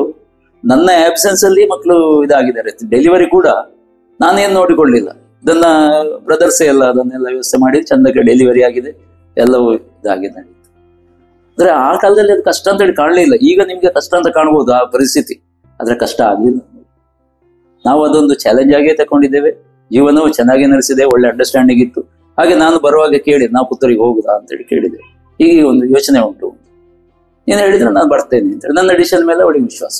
ಹಾಗೆ ನಾನು ಮಿಲ್ ಸ್ಟಾರ್ಟ್ ಮಾಡುವಾಗ 1 ವರ್ಷ ನಮಗೆ ಸ್ವಲ್ಪ ಕಷ್ಟ ಆಯ್ತು, ಮಿಲ್ಲಲ್ಲಿ ಲಾಸ್ ಆಯ್ತು. ಪುನಃ ಎಡಿಷನಲ್ ಲೋನ್ ಒಂದು 50,000 KSFC ಇಂದ ತೆಕ್ಕೊಂಡು ಪುನಃ ನಾನೊಂದು ಡ್ರೈಯರ್ ಎಲ್ಲ ಹಾಕಿ ಪುನಃ ಸ್ಟಾರ್ಟ್ ಮಾಡಿ. ಆ ಟೈಮಲ್ಲಿ ನನ್ನ ಹೆಂಡತಿಗೆ ಅಲ್ಲಿ ನೋಡಿಕೊಳ್ಳೋ ಜವಾಬ್ದಾರಿಯನ್ನು ನಾನು ಕೊಟ್ಟೆ. ನಾನು ಪೇಟೆಯಲ್ಲಿ ಬಂದು ಕೂತ್ಕೊಳ್ಬೇಕಾಯ್ತು ಬಿಸ್ನೆಸ್ ಮಾಡ್ಲಿಕ್ಕೆ. ಆಗ ಅವಳು ಅದನ್ನು ಫುಲ್ ಜವಾಬ್ದಾರಿ ತಗೊಂಡು ಪ್ರತಿಯೊಂದು ಇದನ್ನು ಸುಮಾರು ಒಂದು 10-15 ವರ್ಷ ಪೂರ ಅಕೌಂಟ್ಸ್ ಎಲ್ಲ ಅವಳೇ ಮೇಂಟೈನ್ ಮಾಡ್ತಾ ಇದ್ರು. ಈ ಟ್ಯಾಕ್ಸ್ನವರು ಆಗ ಜೋರು ಬರುವ ಕ್ರಮ ಇತ್ತು. ಟ್ಯಾಕ್ಸ್ ನನ್ನ ಮಿಸೆಸ್ ಬರೆದ ಲೆಕ್ಕವನ್ನು ನೋಡಿ ಬಹಳ ಖುಷಿ ಪಡ್ತಾ ಇದ್ರು. ಪ್ರತಿಯೊಂದಕ್ಕೂ ಲೆಕ್ಕ ಇತ್ತು ಅವಳ ಹ್ಯಾಂಡ್ ರೈಟಿಂಗ್ ಅಲ್ಲಿ, ಅಷ್ಟು ಲೆಕ್ಕಗಳು, ಅಲ್ಲೇ ಸ್ಟಾಕ್ ಲೆಕ್ಕಗಳು ಎಲ್ಲ ಮೇಂಟೈನ್ ಮಾಡಿದ್ದಾರೆ. ನನಗೇನು ಕಷ್ಟ ಆಗಿಲ್ಲ. ಹಾಗಾಗಿ ಆ ಒಂದು ಮಿಲ್ಲಿನ ವಿಷಯದಲ್ಲಿ ಆ ಟೈಮಲ್ಲಿ ಮಾಡಿದ ಸಪೋರ್ಟ್ ಅದು ಈಗ ಕಲ್ಪನೆ ಮಾಡ್ಲಿಕ್ಕೆ ಕೂಡ ಇದಾಗ್ತದೆ. ಇಂಥ ಒಂದು ಸಪೋರ್ಟ್ ಅಲ್ಲಿ ಯಾವತ್ತು ಮನೆಗೆ ಬರುವಾಗ ನಾನು 7-8 ಗಂಟೆ ಆಗ್ತದೆ. ಯಾವುದೇ ಸೋಷಿಯಲ್ ಆಕ್ಟಿವಿಟೀಸ್ ಆಗಿ ಮಾಡ್ತಾ ಇರ್ಲಿಲ್ಲ. ನನಗೆ ಯಾವಾಗ 50 ವರ್ಷ ಆಯ್ತಾ ಆಗ ನಾನು ಯೋಚನೆ ಮಾಡ್ಲಿಕ್ಕೆ ಶುರು ಮಾಡಿದೆ. ಇನ್ನೇನು ನಾನು ಸ್ವಲ್ಪ ನಾವು ತಕೊಂಡದ್ದು ಊರಿಂದ ಜನರಿಂದ ತಕೊಂಡದ್ದು ನಮ್ಮ ಜನರಿಗೆ ಕೊಡಬೇಕು ಅಂತೇಳಿ ಯೋಚನೆ ಮಾಡಿದೆ. 50 ವರ್ಷ ಆಗುವಾಗ ಮಕ್ಕಳು ಸ್ವಲ್ಪ ದೊಡ್ಡದಾದ್ರು, 60 ವರ್ಷ ಆಗುವಾಗ ಎಲ್ಲ ಅವರು ಕೂಡ ಸೆಟ್ಲ್ ಆದ್ರು. ಹಾಗೆ ಜೀವನದಲ್ಲಿ ಸ್ವಲ್ಪ ಸ್ಟ್ರಗಲ್ ಮಾಡಿದ್ದೇವೆ. ಆದ್ರೆ ಹೇಳಿಕೊಳ್ಳುವಂಥದ್ದೇನೋ ನನಗೆ ಕಾಣಲಿಲ್ಲ, ನಿಮ್ಗೆ ಕಾಣ್ತದೇನೋ ಗೊತ್ತಿಲ್ಲ. ನಾವು ಸ್ಟ್ರಗಲ್ ಅಂತ ಹೇಳಿದ್ರೆ ಆ ಕಾಲವೇ ಪರಿಸ್ಥಿತಿ ಹಾಗಿತ್ತು. ಆದ್ರೆ ನಮ್ಮ ಗುರಿ ಏನಿತ್ತು ಅಂದ್ರೆ ಅದನ್ನು ನಾವು ಯಾವಾಗಲೂ ಮರೀಲೇ ಇಲ್ಲ. ಒಂದು ಅಚೀವ್ ಮಾಡಬೇಕು, ಜನರಿಗೆ ಒಳ್ಳೆ ಮಾಲ್ ಕೊಡಬೇಕು, ಅದರಿಂದ ಒಳ್ಳೆಯ ರೀತಿ ಜೀವನ ನಡೆಸಬೇಕು. ಮನೆಯಲ್ಲಿ ಬಂದ್ರೆ ಮಕ್ಕಳೊಟ್ಟಿಗೆ, ನನ್ನ ಹೆಂಡತಿಯೊಟ್ಟಿಗೆ ಚೆನ್ನಾಗಿ ಜೀವನ ಕಳೆಯೋದು ಮಾತ್ರ ಇತ್ತಷ್ಟೇ. ವ್ಯಾಪಾರವನ್ನು, ಬಿಸ್ನೆಸ್ ಅನ್ನು ಮನೆಗೆ ತರ್ತಾ ಇರಲಿಲ್ಲ. ಯಾವುದೇ ವರೀಸ್ ಅನ್ನು ಅವರಿಗೆ ನಾನು ಅವರ ಗಮನಕ್ಕೆ ತರ್ತಾನೂ ಇರಲಿಲ್ಲ. ಫೈನಾನ್ಸ್ ಮ್ಯಾನೇಜ್ಮೆಂಟ್ ನಾವು ತುಂಬಾ ಒಂದು ಇದೇನು ಅಂದ್ರೆ ನಮ್ಮ ಸ್ವಂತ ಖರ್ಚುಗಳನ್ನು ಮಿನಿಮಮ್ ಮಾಡಿ, ನಮ್ಮ ರಿಕ್ವೈರ್ಮೆಂಟ್ಗಳನ್ನು ಕಮ್ಮಿ ಮಾಡಿ, ನಾವು ಮನೆಯಿಂದ ಈ ಸೊಪ್ಪು ತರಕಾರಿ ಅಂತದೆಲ್ಲ ಬೆಳೆದದೆಲ್ಲ ಕಾಡಲ್ಲಿ ನಮ್ಮ ತೋಟದಲ್ಲಿ ಬೆಳೆದಂತಂದು ತಿಂತಾ ಇದ್ದೇವಲ್ಲದೆ ಒಂದು ಹೋಗಿ ನಮಗೆ ಸಾಲ ಕೊಡಿ ಇನ್ನೊಂದು ಮಾಡಿ ಅಂತೇಳಿ ತಿಂದವರಲ್ಲ. ನಮ್ಮ ತಿಂಗಳ ಖರ್ಚು ಆ ಟೈಮಲ್ಲೆಲ್ಲ 200-300 ರೂಪಾಯಿ ನಾವು ಸುಧಾರಿಸ್ತಾ ಇದ್ದೇವೆ. ಒಂದು ನನ್ನ ಸೈಟ್ ಇತ್ತು ಬೆಂಗಳೂರಲ್ಲಿ, ಅದನ್ನು ಮಾರಿ ಒಂದು ಸಣ್ಣ ಮನೆ, ಒಂದು ಕೋಣೆ, ಒಂದು ಅಡಿಗೆ ಕೋಣೆ, ಈ ಮನೆಯನ್ನು ನಾನು ಒಂದು 45,000ಕ್ಕೆ ಕಟ್ಟಿ ಅದರಲ್ಲಿ ಉಳ್ಕೊಂಡು ಯಾವುದೇ ಬಾಡಿಗೆಯನ್ನು ಉಳಿಸ್ಕೊಂಡೆ. ನಮ್ಮ ರಿಕ್ವೈರ್ಮೆಂಟ್ಸ್ ಕಮ್ಮಿ ಇತ್ತು. ನನ್ನ ಹೆಂಡತಿ ಅಂತೂ ಸೀರೆ ತೆಗೆದುಕೊಡಿ ಅಂತ ಕೇಳಿದ್ದೇ ಅಲ್ಲ. ನನ್ನ ಹೆಂಡತಿ ಅಂದ್ರೆ ಚಿನ್ನದ ಇದು ಕೂಡ ಆಸೆ ಇರಲಿಲ್ಲ ಅವಳಿಗೆ. ಮಕ್ಕಳನ್ನು ಬಿಡಿಸಬೇಕು, ಸಮಾಜದಲ್ಲಿ ಒಳ್ಳೆಯ ರೀತಿಯಲ್ಲಿ ಇರಬೇಕು ಅಂತೇಳಿ. ಇವತ್ತು ಸಮಾಜ ನಮ್ಮನ್ನು ಗೌರವಿಸ್ತಾ ಇದೆ, ನಾವು ಚಂದದ ಜೀವನ ನಡೆಸ್ತಾ ಇದ್ದೇವೆ. ಸಮಾಜದಲ್ಲಿ ನಮಗೆ ಸಿಕ್ಕುವ ಇದು ನಮಗೆ ಆಶ್ಚರ್ಯ ಆಗ್ತದೆ, ಅಷ್ಟು ನಮಗೆ ಗೌರವ ಕೊಡ್ತಾರಲ್ಲ ಅಂತ. ನಾನು ಮಾವ ತೀರಿ ಹೋಗೋ ಮುಂಚೆ ನಾನು ಬೆಂಗಳೂರಿಗೆ ಬರೋದು ಅಂತೇಳಿ ಮಾಡಿದ್ದೆ. ಕಡೆಗೆ ನಾವು ಬೆಂಗಳೂರಲ್ಲಿ ವಾಟರ್ ಟ್ರೀಟ್ಮೆಂಟ್ ಪ್ಲಾಂಟ್ಗಳಿಗೆ ಪೈಪ್ಲೈನ್ ಸಪ್ಲೈ ಮಾಡುವಂತ ಒಂದು ಯೂನಿಟ್ ಅನ್ನು ನಾನು ಅಣ್ಣನು ಸೇರಿಕೊಂಡು ಪಾರ್ಟ್ನರ್ಶಿಪ್ ಅಲ್ಲಿ 1981ರಲ್ಲಿ ಸ್ಟಾರ್ಟ್ ಮಾಡಿದೆವು. ಅದರಲ್ಲಿ ನಮ್ಗೆ ಸಕ್ಸಸ್ಸೇ ಇತ್ತು, ಆದ್ರೆ ದೊಡ್ಡ ಇನ್ಕಮ್ ಬರ್ತಾ ಇರ್ಲಿಲ್ಲ. ಒಬ್ರು ಎಕ್ಸಿಕ್ಯೂಟಿವ್ ಇಂಜಿನಿಯರ್ KB ಅವರು ನಮಗೆ ಕರೆದ್ರು, ಟವರ್ ಲೈನ್ ಕನ್ಸ್ಟ್ರಕ್ಷನ್ ಕೆಲಸಕ್ಕೆ ಯಾಕೆ ಹೋಗಬಾರ್ದು, ನಿಮಗೆ ಒಂದು ಸ್ಕಿಲ್ಡ್ ವರ್ಕರ್ಸ್ ಫಿಟ್ ಮಾಡ್ಲಿಕ್ಕೆ ತಮಿಳುನಾಡಲ್ಲಿ ಸಿಗ್ತಾರೆ, ಅದನ್ನು ತಕೊಂಡು ಬಂದು ಸ್ಟಾರ್ಟ್ ಮಾಡಿ ಅಂತ ಹೇಳಿ. ನಾನು, ನನ್ನ ದೊಡ್ಡಣ್ಣ, ರಾಜಗೋಪಾಲ್ ಅಂತೇಳಿ ಮತ್ತೆ ಪ್ರಭಾಕರ್ ಅಂತೇಳಿ ಇನ್ನೊಬ್ರು ಅಣ್ಣ ದೊಡ್ಡಪ್ಪನ ಮಗ. ಹಾಗೆ ಈ 3 ಜನ ಸೇರಿಕೊಂಡು ಸ್ಟಾರ್ಟ್ ಮಾಡಿದ್ರು ಈ tower line construction. 220 kV, 110 kV, 66 kV ಲೈನ್ಗಳು. ಈ ಲೈನ್ ಕೆಲಸವನ್ನು ನಾವು ಸಾಧಾರಣ ಒಂದು 150-200 ಜನ ವರ್ಕರ್ಸ್ ಅನ್ನು ಇಟ್ಟುಕೊಂಡು ಈ ಟೆನ್ಷನ್ ಕೊಡ್ಲಿಕ್ಕೆಲ್ಲ ಟ್ರ್ಯಾಕ್ಟರ್ ಅಲ್ಲಿ ಕೊಡ್ತಾ ಇದ್ದೇವೆ. ವೈರ್ ಅನ್ನು ಎಳಿಬೇಕು, ಅದಕ್ಕೆ ದಪ್ಪದ ವೈರ್ಗಳು. ನಾನು ತಮಿಳುನಾಡಲ್ಲಿ ಇದ್ದದ್ರಿಂದ ನನಗೆ ಆ ತಮಿಳರೊಟ್ಟಿಗೆ ಹೊಂದಾಣಿಕೆ ಬಹಳ ಚೆನ್ನಾಗಾಗ್ತಿತ್ತು. ನಾನು ಸ್ವಲ್ಪ ಒಂದು ಸ್ಟ್ರಿಕ್ಟ್ ಕೂಡ, ಒಳ್ಳೆಯ ರೆಸ್ಪಾನ್ಸ್. ಎಕ್ಸಿಕ್ಯೂಟಿವ್ ಇಂಜಿನಿಯರ್, ಚೇರ್ಮನ್ ಕೂಡ ನಮ್ಮನ್ನು ಬಹಳ ಇದು ಮಾಡ್ತಾ ಇದ್ರು. ಆದ್ರೆ ಒಂದು ಬೇಸರ ಸಂಗತಿ ಏನು ಅಂತ ಹೇಳಿದ್ರೆ, ನಾನು ಅಂಬಿಕಾ ನಗರದಲ್ಲಿ ಈ ಕಾಳಿ ಪ್ರಾಜೆಕ್ಟಿನ ಕೆಲಸ, ಅಲ್ಲಿ ಟವರ್ ಲೈನ್ಗೆ ಪ್ರೊಟೆಕ್ಷನ್ ವಾಲ್ ಕಟ್ಟಬೇಕು, ಅದು ಸಿವಿಲ್ ವರ್ಕ್ ಮಾಡುವಾಗ ಈ ಕಾಂಟ್ರಾಕ್ಟರ್ಸ್ ಮತ್ತೆ ಇಂಜಿನಿಯರ್ಸ್ ಇವರೆಲ್ಲ ಬ್ಯಾಡ್ ಹ್ಯಾಬಿಟ್ಸ್ ಜಾಸ್ತಿ ಇತ್ತು. ಕುಡಿಯುವುದು, ವ್ಯಭಿಚಾರ ಮಾಡುದು, ಲಂಚ. ನನ್ನ ಎಥಿಕ್ಸಿಗೆ ಅದು ಒಪ್ಪಿಗೆ ಆಗ್ಲಿಲ್ಲ. ಆದ್ರೂ ನಾನು ಕಂಟಿನ್ಯೂ ಮಾಡಿದೆ. ಯಾಕಂದ್ರೆ ನಾವು ಒಂದು ಕೆಲಸದಲ್ಲಿ ಇಳಿದಿದ್ದೇವೆ, ಅದರಿಂದ ಇನ್ನು ಮೇಲಿನ ಸ್ತರಕ್ಕೆ ಹೋಗ್ಬೇಕು ಅಂತೇಳಿ. ಕಡೆಗೆ ನನ್ನ ಮಕ್ಕಳನ್ನು ನಾನು ಚಿತ್ರದುರ್ಗದಲ್ಲಿರುವಾಗ, ಬೀದರಲ್ಲಿರುವಾಗ ಕರ್ಕೊಂಡು ಬಂದೆ ಜೊತೆಗೆ. ಆಗ ನಾನು ಬರುವಾಗ ರಾತ್ರಿ ಎಲ್ಲ ಆಗ್ತಿತ್ತು ಇವರಿಗೆ ಪಾರ್ಟಿ ಕೊಟ್ಟು ಬರುವಾಗ. ಆದ್ರೆ ನಾನು ಅವರೊಟ್ಟಿಗೆ ಕೋಕೋ ಕೋಲಾ ಕುಡಿಯುದ, ನೀರು ಕುಡ್ದ, ಅವರು ಹೇಳಿದ್ದಕ್ಕೆಲ್ಲ ಎಸ್ ಹೇಳುದು, ನೋ ಹೇಳುದು ಮಾಡ್ತಾ ಇದ್ದೆ. ಆದ್ರೆ ಒಂದು ಇನ್ಸ್ಟೆನ್ಸ್ ಅಲ್ಲಿ ಹೊಳಲ್ಕೆರೆಯಲ್ಲಿ ಮಲ್ಲಾಡಿಹಳ್ಳಿಗಳ ಸ್ವಾಮಿಗಳನ್ನು ಕರೆಸಿ ನಾವು ಹೈಟೆನ್ಷನ್ ಲೈನ್ ಅನ್ನು ಟವರಿನ ಉದ್ಘಾಟನೆಗೆ ಅವರನ್ನು ಕರೆದದ್ದು. ಆ ದಿವಸ ನನಗೆ ತುಂಬಾ ಬೇಜಾರಾಯಿತು. ಒಬ್ಬರು ಪರ್ಟಿಕ್ಯುಲರ್ ಆಫೀಸರ್ ಅವತ್ತು ನನ್ನನ್ನು ಸಿಕ್ಕಾಬಿಟ್ಟೆ ತರಾಟೆಗೆ ತಕೊಂಡ್ರು. ಅವರಿಗೆ ಗೆಸ್ಟ್ ಹೌಸ್ ಅಲ್ಲಿ ನಾನು ಎಲ್ಲ ಸೌಕರ್ಯವನ್ನು ಕೊಡ್ಲಿಲ್ಲ ಅಂತ ಹೇಳೋ ವಿಷಯಕ್ಕೆ ಅವರಿಗೆ ಸಿಟ್ಟು ಬಂದದ್ದು. Is A corrupt man. ಆಮೇಲೆ ಸ್ವಾಮಿಗಳ ಎದುರು ಮಾತಾಡುವಾಗ ನನ್ನ ತಾಳ್ಮೆಗೆ ಕಟ್ಟು ಹೊಡೆಯಿತು. ಸರ್, ಇದು ಲಾಸ್ಟ್, ನಾನು ನಿಮ್ಮ ಕೆಲಸ ನಾನು ಇನ್ನು ಮುಂದೆ ಮಾಡುವುದಿಲ್ಲ. ನನ್ನ ಬೆಳೆದ ವಾತಾವರಣ, ನನ್ನ ಸಂಸ್ಕಾರಕ್ಕೆ, ನನ್ನ ಧರ್ಮಕ್ಕೆ ಇದು ಒತ್ತು ಬರ್ತಿಲ್ಲ. ನಾನು ಆ ಕೆಲಸವನ್ನು ಕಂಪ್ಲೀಟ್ ಮಾಡಿದ ನಂತರ ಬಿಡುವಾಗ KEB ಚೇರ್ಮನ್ ಅದಕ್ಕೆ ಕರೆದು ಹೇಳಿದ್ರು, ನೀನು ಒಳ್ಳೆ ಕೆಲಸ ಮಾಡುವರು, ನಿನ್ನ ನಂತರ ಸಾಧ್ಯ ಉಂಟು, ಬಿಡಬೇಡ, ಮಾಡು ಅಂತ ಹೇಳಿ ನಿಮಗೆ ಪುನಃ ರಿಕ್ವೆಸ್ಟ್ ಮಾಡಿದ್ರು. ಅದನ್ನು ಬಿಡುವ ಯೋಚನೆ ಮಾಡಿದೆ. ಬಿಟ್ಟು ಬೆಂಗಳೂರಲ್ಲಿ ಬಂದು ಒಂದು 6 ತಿಂಗಳು ಒಂದು ರೆಸ್ಟಿನ ಪೀರಿಯಡ್ ಇಲ್ಲಿ ಇತ್ತು. ಆಗ ನಾನು ಯೋಚನೆ ಮಾಡಿದೆ, ಇಲ್ಲಿ ಯಾಕೆ ತೆಂಗಿನೆಣ್ಣೆ ಮಾಡುದ, ಏನ್ ಮಾಡುದು, ಊರಿಗೆ ಬಂದು ಮಾಡುವ. ತಮಿಳುನಾಡಲ್ಲಿ ಗ್ರೌಂಡ್ ನಟ್ ಆಯಿಲ್ ತುಂಬಾ ಫೇಮಸ್. ಅಲ್ಲಿ ಎಲ್ಲ ಅಡಿಗೆಗೆ ಮತ್ತೊಂದಕ್ಕೆ ಅದನ್ನೇ ಯೂಸ್ ಮಾಡ್ತಾ ಇದ್ರು. ಆಗ ಇನ್ನು ರಿಫೈನ್ಡ್ ಆಯಿಲ್ ತುಂಬಾ ಮುಂದಕ್ಕೆ ಬಂದಿರಲಿಲ್ಲ. ಗ್ರೌಂಡ್ ನಟ್ ನ್ಯಾಚುರಲ್ ಆಗಿ ಪ್ಯೂರ್ ಗಾಣದ ಎಣ್ಣೆ ಜನರಿಗೆ ತುಂಬಾ ಇಷ್ಟ ಆಗ್ತಿತ್ತು. ಆದ್ರೆ ಅಲ್ಲಿದ್ದು ಇಲ್ಲಿಗೆ ಸೂಟ್ ಆಗೋದಿಲ್ಲ. ನಾನು ಪುತ್ತೂರಿಗೆ ಬಂದಾಗ ನಾನು ಇಲ್ಲಿ ಒಂದು ಸ್ವಲ್ಪ ಹಿಂದೆ ಮುಂದೆ ಸ್ಟಡಿ ಮಾಡಿದೆ. ಇಲ್ಲಿ ಮೇನ್ ಕ್ರಾಪ್ ಅಡಿಕೆ, ಆಮೇಲೆ ಈ ಭತ್ತ ಇದೆಯಲ್ಲ, ಭತ್ತ ವರ್ಷದಿಂದ ವರ್ಷಕ್ಕೆ ಜನರು ಅದನ್ನು ಬಿಟ್ಟು ಅಡಿಕೆಗೆ ಹೋದ್ರು. ಆದ್ರೆ ಅಡಿಕೆ ಜೊತೆಗೆ ಮತ್ತೊಂದು ದೊಡ್ಡ ಕ್ರಾಪ್ ಅಂತ ಹೇಳಿದ್ರೆ ಇಲ್ಲಿ ಕೋಕೋನಟ್, ತೆಂಗಿನಕಾಯಿ ಬೆಳೆಯುವಂಥದ್ದು. ತೆಂಗಿನಕಾಯಿ ಅಡಿಕೆ ತೋಟದ ಸುತ್ತು ಎಲ್ಲರೂ ಹಾಕ್ತಾ ಇದ್ರು. ಮತ್ತೆ ಟ್ರೆಡಿಷನಲ್ಲಿ ಗದ್ದೆಯ ಸುತ್ತು ಅಡಿಕೆ ತೆಂಗಿನ ಮರವೇ ಇತ್ತು. ಹಾಗಾಗಿ ಈ ತೆಂಗಿನಕಾಯಿ ಇಲ್ಲಿ ಹಾಕ್ಲಿಕ್ಕೆ ಕಾರಣ ಏನು ಅಂತ ಹೇಳಿದ್ರೆ, ಇಲ್ಲಿ ನಾನು ಒಂದು ದಿವಸ ಇಲ್ಲಿ ಬಂದು ತೆಂಗಿನೆಣ್ಣೆ ಮಾಡುವಾಗ ಒಂದು ಮಿಲ್ಲಿಗೆ ತಕೊಂಡು ಹೋಗುವಾಗ ಎಷ್ಟು ನಾನು ನನ್ನ ತಂದೆ ಇಬ್ಬರು ಸೇರಿ ಒಣಗಿಸಿ ತಕೊಂಡದ 10 ದಿವಸ ಬಿಸಿಲಿಗೆ ಆಗಿದ್ದ ಕೊಬ್ಬರಿಯನ್ನು ತಕೊಂಡು ಹೋಗುವಾಗ, ಇದು ನೀವು ಒಣಗಿದ್ದು ಸಾಲದು, ಇದು ಒಳ್ಳೇದಿಲ್ಲ ಅಂತ ಹೇಳಿದ್ರೆ. ಆದ್ರೆ ಇವತ್ತು ಕೂಡ ನನ್ನ ಮನಸ್ಸಿಗೆ ಬರ್ತದೆ ಅದು. ನಾನು ಇವತ್ತೀಗ ಇದರಲ್ಲೀಗ 40 ವರ್ಷ ಇದರಲ್ಲಿ ಅನುಭವ ಹೊಂದಿದ್ದೇನೆ. ಯಾಕೋ ಅವರು ಹೇಳಿದ್ದು ಸರಿ ಕಾಣಲಿಲ್ಲ. ಆಗ ನನಗೆ ಹಠ ಬಿತ್ತು. ತೆಂಗಿನಕಾಯಿ ಬಗ್ಗೆ ನಾನು ಸ್ಟಡಿ ಮಾಡಿದೆ. ಇದು ಪೊಟೆನ್ಷಿಯಲ್ ಇದೆ, ಜನರಿಗೆ ಅಗತ್ಯ ಇದೆ. ಆಗ ತೆಂಗಿನೆಣ್ಣೆ ಬಿಟ್ಟರೆ ಬೇರೆ ಎಣ್ಣೆ ಇಲ್ಲಿಯವರೆಗೆ ಗೊತ್ತೇ ಇರಲಿಲ್ಲ. ಏನೋ ಒಂದು ಪರ್ಸೆಂಟ್ ಎಣ್ಣೆ ಅಂತ ಹೇಳಿ ಇದಕ್ಕೆ ದೀಪಕ್ಕೆ ಉಪಯೋಗಿಸ್ತಾ ಇದ್ರು, ಬಿಟ್ರೆ ಅದು ಪ್ರತಿಯೊಂದಕ್ಕೂ ತೆಂಗಿನೆಣ್ಣೆ. ಹಾಗಾಗಿ ಇದಕ್ಕೆ ಒಳ್ಳೆ ಪೊಟೆನ್ಷಿಯಲ್ ಇದೆ. ನಾನು ಯಾವ್ದಾವುದೋ ಮಾಡಿದ್ರೆ ನನ್ನ ಕುಚ್ಚಿನಲ್ಲಿ ಬೇವಿನ ಎಣ್ಣೆ ಇಲ್ಲಿ ತಂದು ಮಾಡಿದ್ರೆ ಆಗೋದಿಲ್ಲ, ಅಥವಾ ಬೇರೆ ಯಾವುದು ಹರಳೆಣ್ಣೆ ಮಾಡಿದ್ರೆ ಆಗೋದಿಲ್ಲ. ಲೋಕಲ್ ಮಾರ್ಕೆಟಿಗೆ ಎಸೆಕ್ಟ್ ಆಗುವಂಥದ್ದು ಮಾಡ್ಬೇಕಲ್ಲ.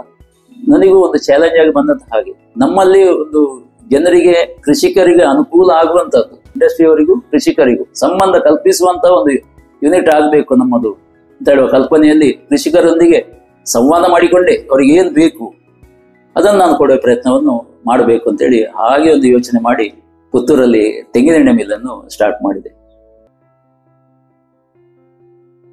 ನಾವು 88ರಲ್ಲಿ ಎಣ್ಣೆ ಮಿಲ್ ಸ್ಟಾರ್ಟ್ ಮಾಡುವಾಗ ನನಗೆ ಕಸ್ಟಮರು ಅಂದ್ರೆ ನಮ್ಮ ಫ್ರೆಂಡ್ಸ್, ರಿಲೇಟಿವ್ಸ್ ನನಗೆ ಕಸ್ಟಮರ್ ಆಗಿದ್ರು. ಆಗ ಅಷ್ಟಿದ್ರೆ ಸಾಲದಲ್ಲ. ಹಾಗೆ ನಾನು ಯೋಚನೆ ಮಾಡ್ತಾ ಇರುವಾಗ ನನಗೆ ಜನರಿಗೆ ಸ್ಪ್ರೆಡ್ ಆಗಬೇಕು. ಆಗ ನಾನು ಸ್ವಲ್ಪ ದಿವಸ ME ಭಟ್ ಅಂತೇಳಿ ಒಬ್ರು ಲೆಕ್ಚರರ್ ಇದ್ರು, ಕನ್ನಡ ಪ್ರೊಫೆಸರ್ ಒಬ್ರು ಇದ್ರು. ಅವರು ನನಗೆ ಸ್ವಲ್ಪ ಅಡ್ವೈಸ್ ಕೊಟ್ಟರು, ನೀನು ಸ್ವಲ್ಪ ಅಡ್ವರ್ಟೈಸ್ ಮಾಡಬೇಕು, ಇದು ನಿನ್ನ ಬಗ್ಗೆ ಒಂದು ಆರ್ಟಿಕಲ್ ಬರೀತೇನೆ, ಈಗ ನೀನು ಒಳ್ಳೆ ಕೆಲಸ ಬಿಟ್ಟು ಬಂದು ಇಲ್ಲಿ ಸ್ಟಾರ್ಟ್ ಮಾಡಿದ್ದಿ, ಇದ್ರ ಬಗ್ಗೆ ನಾನು ಒಂದು ಆರ್ಟಿಕಲ್ ಇವತ್ತು ಕೂಡ ಆರ್ಟಿಕಲ್ ನನ್ನ ಜೊತೆ ಇದೆ. ಅವ್ರು ಏನ್ ಹೇಳಿದ್ರು ಅಂತ ಹೇಳಿದ್ರೆ, ನೀನು ಕಸ್ಟಮರ್ಸ್ ಒಟ್ಟಿಗೆ ನಿನ್ನ ಮನಸ್ಸಿನ ಇದನ್ನೆಲ್ಲ ಹೇಳಿದೆಯಲ್ಲ, ಅಂದ್ರೆ ಅದನ್ನು ಕಸ್ಟಮರಿಗೂ ವಿವರಿಸು. ಅವರನ್ನು ಕಾನ್ಫಿಡೆನ್ಸ್ಗೆ ತೆಕ್ಕೋ ಅಂತ ಹೇಳಿದ್ರು. ಜನರಿಗೆ ಇಷ್ಟ ಆಯ್ತು ನನ್ನ ಎಕ್ಸ್ಪ್ಲನೇಷನ್, ತೆಂಗಿನ ಎಣ್ಣೆ ಹೇಗೆ ಎಂಥದ್ದು ಅಂತ ಹೇಳುದು ನನಗೇ ಹೊಸ್ತು. ಜನರಿಗೆ ಬಂದ ಕಸ್ಟಮರಿಗೆ ಕನ್ವಿನ್ಸ್ ಮಾಡ್ತಾ ಇದ್ದೆ. ಅವರಿಗೆ ಆದ ಒಳ್ಳೊಳ್ಳೆ ಎಣ್ಣೆಗಳನ್ನು ಅವರದ್ದನ್ನೇ ಮಾಡಿ ಕೊಡ್ತಾ ಇದ್ದೆ. ಇಷ್ಟವರೆಗೆ ಒಳ್ಳೆ ಎಣ್ಣೆ ಅಂತೇಳಿ ಯಾರೋ ಹೇಳಿದ್ರು ನನಗೆ, ಯಾವ್ದು ಕೊಟ್ಟರು ನಡೀತದೆ ಅವರಿಗೆ ಅಂತ ಹೇಳ್ತಾ ಇದ್ರು. ಆ ನಮ್ನೆ ಇಲ್ಲ. ಅವರಿಗೆ ಒಳ್ಳೇದು ಕೊಡ್ಬೇಕಂದ್ರೆ ಒಳ್ಳೇದೇ ಕೊಡ್ಬೇಕು. 100 ರೂಪಾಯಿ 1 ರೂಪಾಯಿ ಸಿಕ್ಕಿದ್ರು ಸಾಕು, ನಾನು ಮ್ಯಾನೇಜ್ ಮಾಡ್ತೇನೆ ಅಂತೇಳಿ ಒಂದು ವಿಶ್ವಾಸದಲ್ಲಿ ಜನರನ್ನು ನನ್ನ ಜೊತೆಗೆ ತಗೊಂಡೋಗಿ ಮಾಡಿದೆ. ಜನರೇ ನನ್ನ ಬಂಡವಾಳವಾಗಿ ತಿಳ್ಕೊಂಡೆ. ಆ ಜನರ ಬಂಡವಾಳ ಇವತ್ತು ತುಂಬಾ ವಿಸ್ತಾರವಾಗಿದೆ. ನನ್ನ ವಿಶ್ವಾಸವನ್ನು ಅವರು ತಿಳ್ಕೊಂಡ್ರು. ನಾನು ಫಸ್ಟಿಗೆ ಹೇಳ್ತಾ ಇದ್ದೆ ಜನರಿಗೆ ಬಂದವರಿಗೆ, ವ್ಯಾಪಾರಿಗಳು ಕಳ್ಳರು ಅಂತ ತಿಳ್ಕೊಳ್ಬೇಡಿ. ವ್ಯಾಪಾರಿಗಳು ಮಧ್ಯವರ್ತಿಗಳು ನಿಮ್ಮ ಇದಕ್ಕೆ ವ್ಯಾಲ್ಯೂ ಎಡಿಷನ್ ಮಾಡ್ಲಿಕ್ಕೆ ಇರುವಂತವ್ರು. ನಿಮಗೆ ಸಪೋರ್ಟು, ಗೌರ್ಮೆಂಟಿಗೂ ಸಪೋರ್ಟು. ನಮ್ಮಿಂದಾಗಿ ಗೌರ್ಮೆಂಟ್ಗೆ ಟ್ಯಾಕ್ಸ್ ಹೋಗ್ತದೆ, ನಮ್ಮಿಂದಾಗಿ ನಿಮ್ಗೆ ಒಳ್ಳೆ ರೇಟು ಸಿಗ್ತದೆ. ಇದನ್ನು ನಾವು ಪ್ರಯತ್ನ ಮಾಡುವ, ಆ ನಿಟ್ಟಿನಲ್ಲಿ ಹೋಗುವ. ಇವತ್ತಿನ ನಾಳೆಗೆ ನಿಮ್ಗೆ ಮಿರಾಕಲ್ ಮಾಡ್ತೇನೆ ಅಂತೇಳಿ ಅಲ್ಲ ಅಂತೇಳಿ ನಮ್ಮನೆ ಅವರಿಗೆ ಎಕ್ಸ್ಪ್ಲನೇಷನ್ ಕೊಟ್ಟು, ಆಗ ನಾನು ಕಲಿತೆ, ಅವರಿಗೂ ಕಲಿಸಿದೆ. ಹೀಗೆ ಮುಂದಡಿತು ನಮ್ಮ ಇದು. ಹಾಗೆ ಬಿಸ್ನೆಸ್ ಇಂಪ್ರೂವ್ಮೆಂಟ್ ಆಗಲಿಕ್ಕೆ ಜನರಿಂದ ಜನರಿಗೆ ಸ್ಪ್ರೆಡ್ ಆಗಿ ಮುಂದೆ ಬರ್ತಾ ಇತ್ತು. ಮುಂದೆ ನಾನು ಈ ಎಣ್ಣೆ ಮಿಲ್ಲನ್ನು ಡೈವರ್ಸಿಫೈ ಮಾಡಬೇಕು ಅಂತೇಳಿ ಯೋಚನೆ ಇತ್ತು ನನಗೆ. ಫಸ್ಟಿಗೆ ಆಲೋಚನೆ ಆದ ಕಾಯಿರ್ ಇಂಡಸ್ಟ್ರಿ ಬಗ್ಗೆ. ಕಾಯಿರ್ ಇಂಡಸ್ಟ್ರಿಗೆ ನಿಜವಾಗಿ ಈಗ ಫ್ಯೂಚರ್ ಕಾಣ್ತಾ ಇದೆ ನನಗೆ, ಅವತ್ತಿಂದ ಹೆಚ್ಚು ಇವತ್ತು ಕಾಣ್ತಾ ಇದೆ. ಇವತ್ತು ಭೂಮಿಯಲ್ಲಿ ನೀರಿನ ಸಾಕಷ್ಟು ಕೊರತೆ ಇದೆ. ನೀರನ್ನು ಹಿಡಿದಿಟ್ಟುಕೊಳ್ಳುವ ಗುಣ ಕಾಯಿರಿಗಿದೆ. ನಾನು ಎಣ್ಣೆ ಮೇಲೆ ಸ್ಟಾರ್ಟ್ ಮಾಡುವ ಬಗ್ಗೆ ಒಂದು 2-3 ತಿಂಗಳು ಕಾಯಿರ್ ಇಂಡಸ್ಟ್ರಿ ಬಗ್ಗೆ ಸ್ಟಡಿ ಮಾಡಿದೆ. ಅದು ನನ್ನ ರೀಚಿಗಿಂತ ಮೇಲೆ ಅಂತೇಳಿ ಕಂಡದ್ರಿಂದ ಅದನ್ನು ಮಾಡಲಿಲ್ಲ. ಇವತ್ತು ಕೂಡ ನನ್ನ ಮಕ್ಕಳಿಗೆ ನಾನು ಹೇಳ್ತಾ ಇದ್ದೇನೆ, ಸಾಧ್ಯ ಆದರೆ ಈ ಕಾಯಿರ್ ಇಂಡಸ್ಟ್ರಿಯ ಬಗ್ಗೆ ಗಮನ ಕೊಡಿ, ಅದರಲ್ಲಿ ಉತ್ಪನ್ನಗಳು ತುಂಬಾ ಮಾಡಬಹುದು. ಏಜ್ ಕೂಡ ಈಗ 73 ವರ್ಷ ಆಗಿದೆ. ಆದ್ರೆ ಗೈಡ್ ಮಾಡ್ಲಿಕ್ಕೆ ನಾನು ರೆಡಿ ಇದ್ದೇನೆ, ಯಾರಾದ್ರೂ ಮಾಡೋದಿದ್ರೆ. ಆದ್ರೆ ನನ್ನ ಮಕ್ಕಳಿಗೆ ಕೂಡ ಈಗ ಇಬ್ರು ಕೂಡ ತುಂಬಾ ಮುಂದೆ ಇದ್ದಾರೆ. ಅವರ ನನ್ನ ಕನಸನ್ನು ಮುಂದಕ್ಕೆ ತಗೊಂಡೋಗಿದ್ದಾರೆ. ಒಳ್ಳೆಯ ರೀತಿಯಲ್ಲಿ ಎಣ್ಣೆಯನ್ನು ಮಾಡಿ ಸಾಧಾರಣ ಸ್ಟೇಟ್ ಬಿಟ್ಟು ಹೊರಗೆ ಕೂಡ ಕೊಡುವಂತ ವ್ಯವಸ್ಥೆ ಮಾಡಿದ್ದಾರೆ. 1988ರಿಂದ ನಾನು ಬಿಸ್ನೆಸ್ ಸ್ಟಾರ್ಟ್ ಮಾಡಿದಲ್ಲಿಂದ ಇವತ್ತಿನವರೆಗೂ ಯಾರಿಗೂ ನಾನು ಪೇಮೆಂಟ್ ಬಾಕಿ ಇಟ್ಟವಲ್ಲ. ಪ್ರಾಂಪ್ಟ್ ಪೇಮೆಂಟ್ ನಮ್ಮದು. ಅಂದ್ರೆ ಅವತ್ತು ಯಾರು ಮಾಲ್ ತಗೊಂಡು ಬರ್ತಾರ ಇಮಿಡಿಯೇಟ್ ಪೇಮೆಂಟ್ ಮಾಡ್ತಾ ಇದ್ದೇವೆ. ಮೊದಲು ಕ್ಯಾಶ್ ಕೊಡ್ತಾ ಇದ್ದೆವು, ಈಗ ಅವರಿಗೆ ಆನ್ಲೈನಲ್ಲಿ ಟ್ರಾನ್ಸ್ಫರ್ ಮಾಡ್ತೇವೆ. ಅವರು ಕೌಂಟರ್ ಬಿಟ್ಟು ಹೋಗುವಾಗ ಅವರ ಕೈಯಲ್ಲಿ ದುಡ್ಡು ಇರ್ತದೆ. ಇವತ್ತಿಗೆ ಕೂಡ ಇವತ್ತೊಬ್ಬ ಬಂದವ ಹೇಳಿದ, ನಾನು ತಗೊಂಡು ಹೋದೆ, ನನಗೆ ದುಡ್ಡು ಸಿಕ್ಲಿಲ್ಲ, ಹಾಗಾಗಿ ನಿಮ್ಮಲ್ಲಿ ತರಬೇಕಾಯ್ತು. ನಾನು ಹೇಳಿದೆ, ನಾನು ಎಕ್ಸ್ಟ್ರಾ ದುಡ್ಡು ಕೊಡೋದಿಲ್ಲ, ಏನು ಮಾಲಿಗೆ ರೇಟ್ ಇದೆಯಾ ಅದನ್ನು ಸರಿಯಾಗಿ ನಿಮ್ಗೆ ಕೊಡ್ತೇನೆ, ಆ ರೇಟಿನಲ್ಲಿ ನೀನು ಸ್ಯಾಟಿಸ್ಫೈ ಆಗಬೇಕು. ನಾನಂದ್ರೆ ಇವತ್ತು ನಾವು ತಮಿಳುನಾಡಿನಿಂದ ಕೊಬ್ಬರಿ ತರ್ತೇವೆ, ತಿಪ್ಟೂರಿನಿಂದಲೂ ತರ್ತೇವೆ, ಲೋಕಲ್ಲೂ ಪರ್ಚೇಸ್ ಮಾಡ್ತೇವೆ. ನಾವು ಎಲ್ಲ ಮಾರ್ಕೆಟ್ ಅಂತ ತಿಳ್ಕೊಂಡಿದ್ದೇವೆ. ನಮಗೆ ದಿವಸಕ್ಕೆ ತುಂಬ ಕೊಬ್ಬರಿ ಬೇಕು. ಹಾಗಾಗಿ ನಾವು ಒಂದು ಫಿಕ್ಸ್ಡ್ ರೇಟ್, ಆ ದಿವಸದ ಫಿಕ್ಸ್ಡ್ ರೇಟ್ ಅದನ್ನು ಈಕ್ವಲ್ ಆಗಿ 100 ರೂಪಾಯಿ ಒಬ್ಬರಿಗೆ ಕೊಬ್ಬರಿಗೆ ರೇಟ್ ಹಾಕಿದ್ರೆ ಆ ಕ್ವಾಲಿಟಿಯ ಕೊಬ್ಬರಿಗೆ ಮತ್ತೊಬ್ಬನಿಗೂ ಪಾಪದವನಿಗೆ ಕೂಡ ಅದೇ ರೇಟ್ ಕೊಡ್ತೇವೆ. ಇದೇ ನಮಗೂ ಮತ್ತು ಕಸ್ಟಮರಿಗೆ ಇರುವ ಸಂಬಂಧ. ಅವರಿಗೂ ಖುಷಿ ಆಗ್ತದೆ, ಅಣ್ಣೇರು ಎಕಳೆಲ್ಲ ಒಂದೇ ರೇಟ್ ಕೊರಿಯರು ಅರೆ ನಂಬೋಳಿ ಅಂತೇಳಿ. ಇದು ನಮ್ಮದು ಅವರು ಫಿಕ್ಸೆಡ್ ರೇಟ್ ಆಗಿ ಅವ್ರಿಗೆ ಸಿಗ್ತಾ ಇತ್ತು. ಹಾಗಾಗಿ ನಮ್ಮ ಮೇಲೆ ಒಂದು ವಿಶ್ವಾಸದ ಬೆಳವಣಿಗೆ ಆಗಿ ಪ್ರತಿ ವರ್ಷವೂ ನಮ್ಮ ಬರುವ ಕಸ್ಟಮರ್ಸ್ಗಳ ಸಂಖ್ಯೆ ಬೆಳ್ಕೊಂಡು ಹೋಯಿತು. ನಾವು ಅವರೊಟ್ಟಿಗೆ ಚೆನ್ನಾಗಿ ನಡ್ಕೊಂಡೆವು, ಅವರಿಗೆ ಬೇಕಾದಾಗ ವ್ಯವಸ್ಥೆ ಮಾಡಿದೆವು. ಅವರನ್ನು ಮಾತ್ರ ಅಲ್ಲ, ನಮ್ಮ ಲೇಬರ್ಸ್, ನಮ್ಮ ಸ್ಟಾಫ್ ಅನ್ನು ಕೂಡ ನಮ್ಮಾಗೆ ನಾವು ತಿಳ್ಕೊಳ್ತೇವೆ. ಇವತ್ತು ನಮ್ಮ ಆಬ್ಸೆನ್ಸ್ ಅಲ್ಲಿ ಕೂಡ ಅವರು ಕಸ್ಟಮರಿಗೆ ಒಳ್ಳೆಯ ರೇಟಲ್ಲಿ ತಗೊಳ್ಳೋ ಮಾಳಿಗೆ ಒಳ್ಳೆ ರೇಟು, ಕಾಂಪಿಟೇಟಿವ್ ರೇಟಲ್ಲಿ ಎಣ್ಣೆಯನ್ನು ಅವರಿಗೆ ಕೊಡೋದು, ಕ್ವಾಲಿಟಿಯನ್ನು ಮಾಡೋದು, ಕ್ವಾಲಿಟಿ ಮೇಂಟೈನ್ ಮಾಡೋದು ನನ್ನನ್ನು ಒಬ್ಬನಿದೆ ಸಾಧ್ಯ ಇಲ್ಲ. ನಮ್ಮ ಸ್ಟಾಫ್ಗಳಿದ್ದಾರೆ, ಅವರು ಅದನ್ನು ನೋಡಿಕೊಳ್ತಾರೆ. ಪ್ರತಿಯೊಂದನ್ನು ಗ್ರೇಡಿಂಗು, ಸಾರ್ಟಿಂಗು ಇದೆಲ್ಲ ಮಾಡಿ, ಅದನ್ನು ಎಣ್ಣೆ ಕ್ರಶಿಂಗ್ ಕೂಡ ಅಷ್ಟು ಚೆನ್ನಾಗಿ ಮಾಡಿ, ಅವರಿಗೆ ಫಿಲ್ಟರಿಂಗು, ಯಾವುದೇ ಸೆಡಿಮೆಂಟೇಷನ್ ಬರಬಾರ್ದು. ಎಣ್ಣೆಯನ್ನು 1 ವರ್ಷಕ್ಕೆ ಅವರು ಇಡ್ತಾರೆ, ಸ್ಟಾಕ್ ಇಡ್ತಾರೆ. 10 ಲೀಟ್ರು 20 ಲೀಟ್ರು 50 ಲೀಟ್ರು ತಗೊಂಡೋಗಿ ಸ್ಟಾಕ್ ಇಡುವವರು ಇವತ್ತು ಕೂಡ ಇದ್ದಾರೆ. ಅವರಿಗೆಲ್ಲ ಅದು ಬರುವ ವರ್ಷಕ್ಕೆ ಪುನಃ ಅವರು ಬರುವಾಗ ಕಳೆದ ವರ್ಷ ಎಣ್ಣೆ ಒಳ್ಳೇದಿತ್ತು ಅಂತೇಳಿ ನಮ್ಗೆ ವಾಪಸ್ ರಿಪೋರ್ಟ್ ಕೇಳ್ತೇವೆ. ನಾವು ಹೆಚ್ಚೆತ್ತು ವ್ಯತ್ಯಾಸ ಇದ್ರೆ ಹೇಳಿ. ಮತ್ತೊಂದೇನು ಅಂದ್ರೆ ನಮ್ಮ ವಿಶೇಷತೆ ಏನು ಅಂತ ಹೇಳಿದ್ರೆ, ನಾವು ಎಣ್ಣೆ ಕೊಟ್ಟನ್ನು ವಾಪಸ್ ತಗೊಳ್ತೇವೆ. ಸರಿ ಇಲ್ಲ ಅಂದ್ರೆ 1 ವರ್ಷದ ಟೈಮಿನವರೆಗೂ ನಾವು ಹಿಂದೆ ತಗೊಳ್ತೇವೆ. ಹಾಗಾಗಿ ಸುಡುಸುಡುವಿಗೆ ನಮಗೆ ರಿಟರ್ನ್ ಬರ್ತಾ ಇತ್ತು. ನಾವು ತಿದ್ಲಿಕ್ಕಿತ್ತು. ಇವತ್ತೀಗ ಒಂದು 10 ವರ್ಷದಿಂದ ಇತ್ಲಾಗಿ ನಮಗೆ ಹಿಂದೆ ಬಂದ ಎಣ್ಣೆಗಳೇ ಆಲ್ಮೋಸ್ಟ್ ಇಲ್ಲ. ಯಾಕಂದ್ರೆ ಅಷ್ಟು ಕ್ವಾಲಿಟಿ ಅವರಿಗೆ ಸಿಕ್ಕಿದೆ, ತೃಪ್ತಿ ಆಗಿದೆ ಅವರಿಗೆ. ಗ್ರಾಹಕರ ತೃಪ್ತಿಯೇ ನಮ್ಮ ಬಂಡವಾಳ. ಹಾಗೆ ಒಂದು ಪ್ರಾಂಪ್ಟ್ ಅವರಿಗೆ ಪೇಮೆಂಟು, ಮತ್ತೊಂದು ಅವರಿಗೆ ಕ್ವಾಲಿಟಿ ಕೊಡುವಂಥದ್ದು, ಮತ್ತೊಂದು ಏನು ಅಂತ ಹೇಳಿದ್ರೆ ಈಕ್ವಾಲಿಟಿ. ಇದು ನಮ್ಮ ಪ್ರಿನ್ಸಿಪಲ್ ಆಗಿ ನಾವು ತಗೊಂಡು, ಇದು ನಮ್ಮ ಗ್ರೋತಿಗೆ ಬಹಳ ಪ್ರಯೋಜನ ಆಯಿತು. 2008ರ ಸುಮಾರಿಗೆ ನನ್ನ ಸಣ್ಣ ಮಗ LLB ಮಾಡಿದವ ಬೆಂಗಳೂರಲ್ಲಿ ಸ್ವಲ್ಪ ದಿವಸ ಯಾರಿಗೆ ಜೂನಿಯರ್ ಆಗಿ ಪ್ರಾಕ್ಟೀಸ್ ಮಾಡಿಕೊಂಡಿದ್ದೆವು, ಅವನ ಆರೋಗ್ಯ ಸಮಸ್ಯೆ ಬಂತಲ್ಲಿ ಮತ್ತೆ ಅದು ಸ್ವಲ್ಪ ಹೋಮ್ ಸಿಕ್ ಆದ್ಮೇಲೆ ಏನೋ ಗೊತ್ತಿಲ್ಲ, ತುಂಬಾ ಅಟ್ಯಾಚ್ಮೆಂಟ್ ನಮ್ಮೊಟ್ಟಿಗೆ, ಹಾಗೆ ಅವ ಬಂದ. ಸ್ವಲ್ಪ ಸೋಷಿಯಲ್ ಅವ, ಮೊದ್ಲಿಂದಲೇ ನನ್ನ ಜೊತೆಯಲ್ಲಿ ಓಡಾಡಿಕೊಂಡು ಎಣ್ಣೆ ಬಗ್ಗೆ ತಿಳ್ಕೊಂಡಿದ್ದ.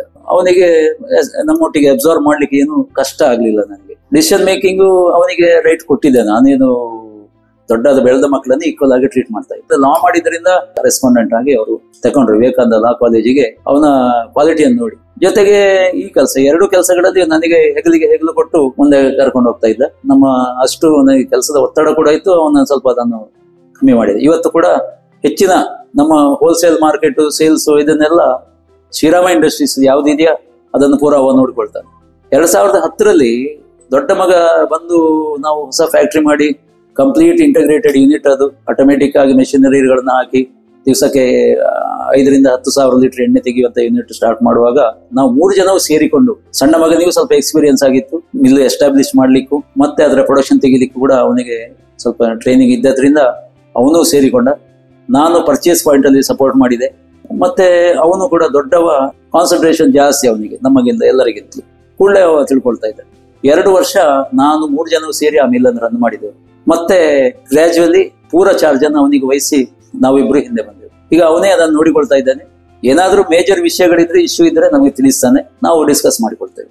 ಹಾಗಾಗಿ ದೊಡ್ಡ ಮಗನ ಸ್ಟ್ರೆಂತ್ ಏನು ಅಂದ್ರೆ ಅವನಿಗೆ ಕಾನ್ಸಂಟ್ರೇಷನ್ ಜಾಸ್ತಿ. ಒಂದು ವಿಷಯ ಅವನಿಗೆ ಗೊತ್ತಾದ್ರೆ ಅದನ್ನು ತುಂಬಾ ಫಾಲೋ ಅಪ್ ಮಾಡಿ ತುಂಬಾ ಚೆನ್ನಾಗಿ ಮಾಡ್ತಾನೆ. ಈಗ ಅವನ ಫ್ಯಾಕ್ಟರಿಯ ಪರಿಸರ ಇರಲಿ, ಅವನ ವ್ಯವಸ್ಥೆಗಳು, ಆ ಜನರನ್ನ ಕೆಲಸ ತಕೊಳ್ಳುದು, ಅವರ ಮೋಟಿವೇಶನ್ ಮಾಡುದು, ಇಂಥ ಕೆಲಸಗಳನ್ನು ಬಹಳ ಚೆನ್ನಾಗಿ ಮಾಡ್ತಾ ಇದ್ದ. ಈಗ ಅವ ಅದರ ನಂತರ ಏನಾಯ್ತು ಅಂತ ಹೇಳಿದ್ರೆ, ನನಗೆ ಏನು ಕನಸು ಕಂಡಿದ್ದು ನನ್ನ ಮಗ ಅದಕ್ಕಿಂತ ಹುಷಾರಿ. ಕನಸು ಕಾಣೋದ್ರಲ್ಲಿ ನಾವೆಲ್ಲ ಹುಷಾರಿ ಅಂತ ಕಾಣ್ತದೆ. ಅವ ಒಂದು ಹೋಟೆಲ್ ಇಂಡಸ್ಟ್ರಿ ಮಾಡಬೇಕು, ಅದರಲ್ಲಿ ಕೋಕೋನಟ್ ಆಯಿಲ್ ನ ಬಗ್ಗೆ ಪರ್ಟಿಕ್ಯುಲರ್ ಆಗಿ ಜನರಿಗೆ ಹೈಜಿನಿಕ್ ಫುಡ್ ಕೊಡಬೇಕು, ಹೆಲ್ತ್ ಹಾಳಾಗದಂತದ್ದು, ಇದು ಕೆಮಿಕಲ್ಸ್ ಆಡ್ ಮಾಡಿ ಅಂತ ಫುಡ್ ಕೊಡೋದು ಬೇಡ, ತಿಂದವರಿಗೆ ಹೊಟ್ಟೆ ಹಾಳಾಗಬಾರ್ದು, ಹೊರಗೆ ಔಟ್ಸೈಡ್ ಫುಡ್ ಜಾಸ್ತಿ ತಗೊಳ್ತಾ ಇದ್ದಾರೆ ಜನರು, ಅವ್ರ ಹೆಲ್ತಿಗೆ ತೊಂದರೆ ಆಗಬಾರ್ದು ಅಂತೇಳಿ ಅವನ ಒಂದು ಮನಸ್ಸಿಂದ ಅವ ಈಗ 1 ವರ್ಷದಿಂದ ಕೋಕೋ ಗುರು ಅಡಿಗೆ ಮನೆ ಅಂತೇಳಿ ಒಂದು ಹೋಟೆಲ್ ಅನ್ನು ಸ್ಟಾರ್ಟ್ ಮಾಡಿದ್ದಾನೆ.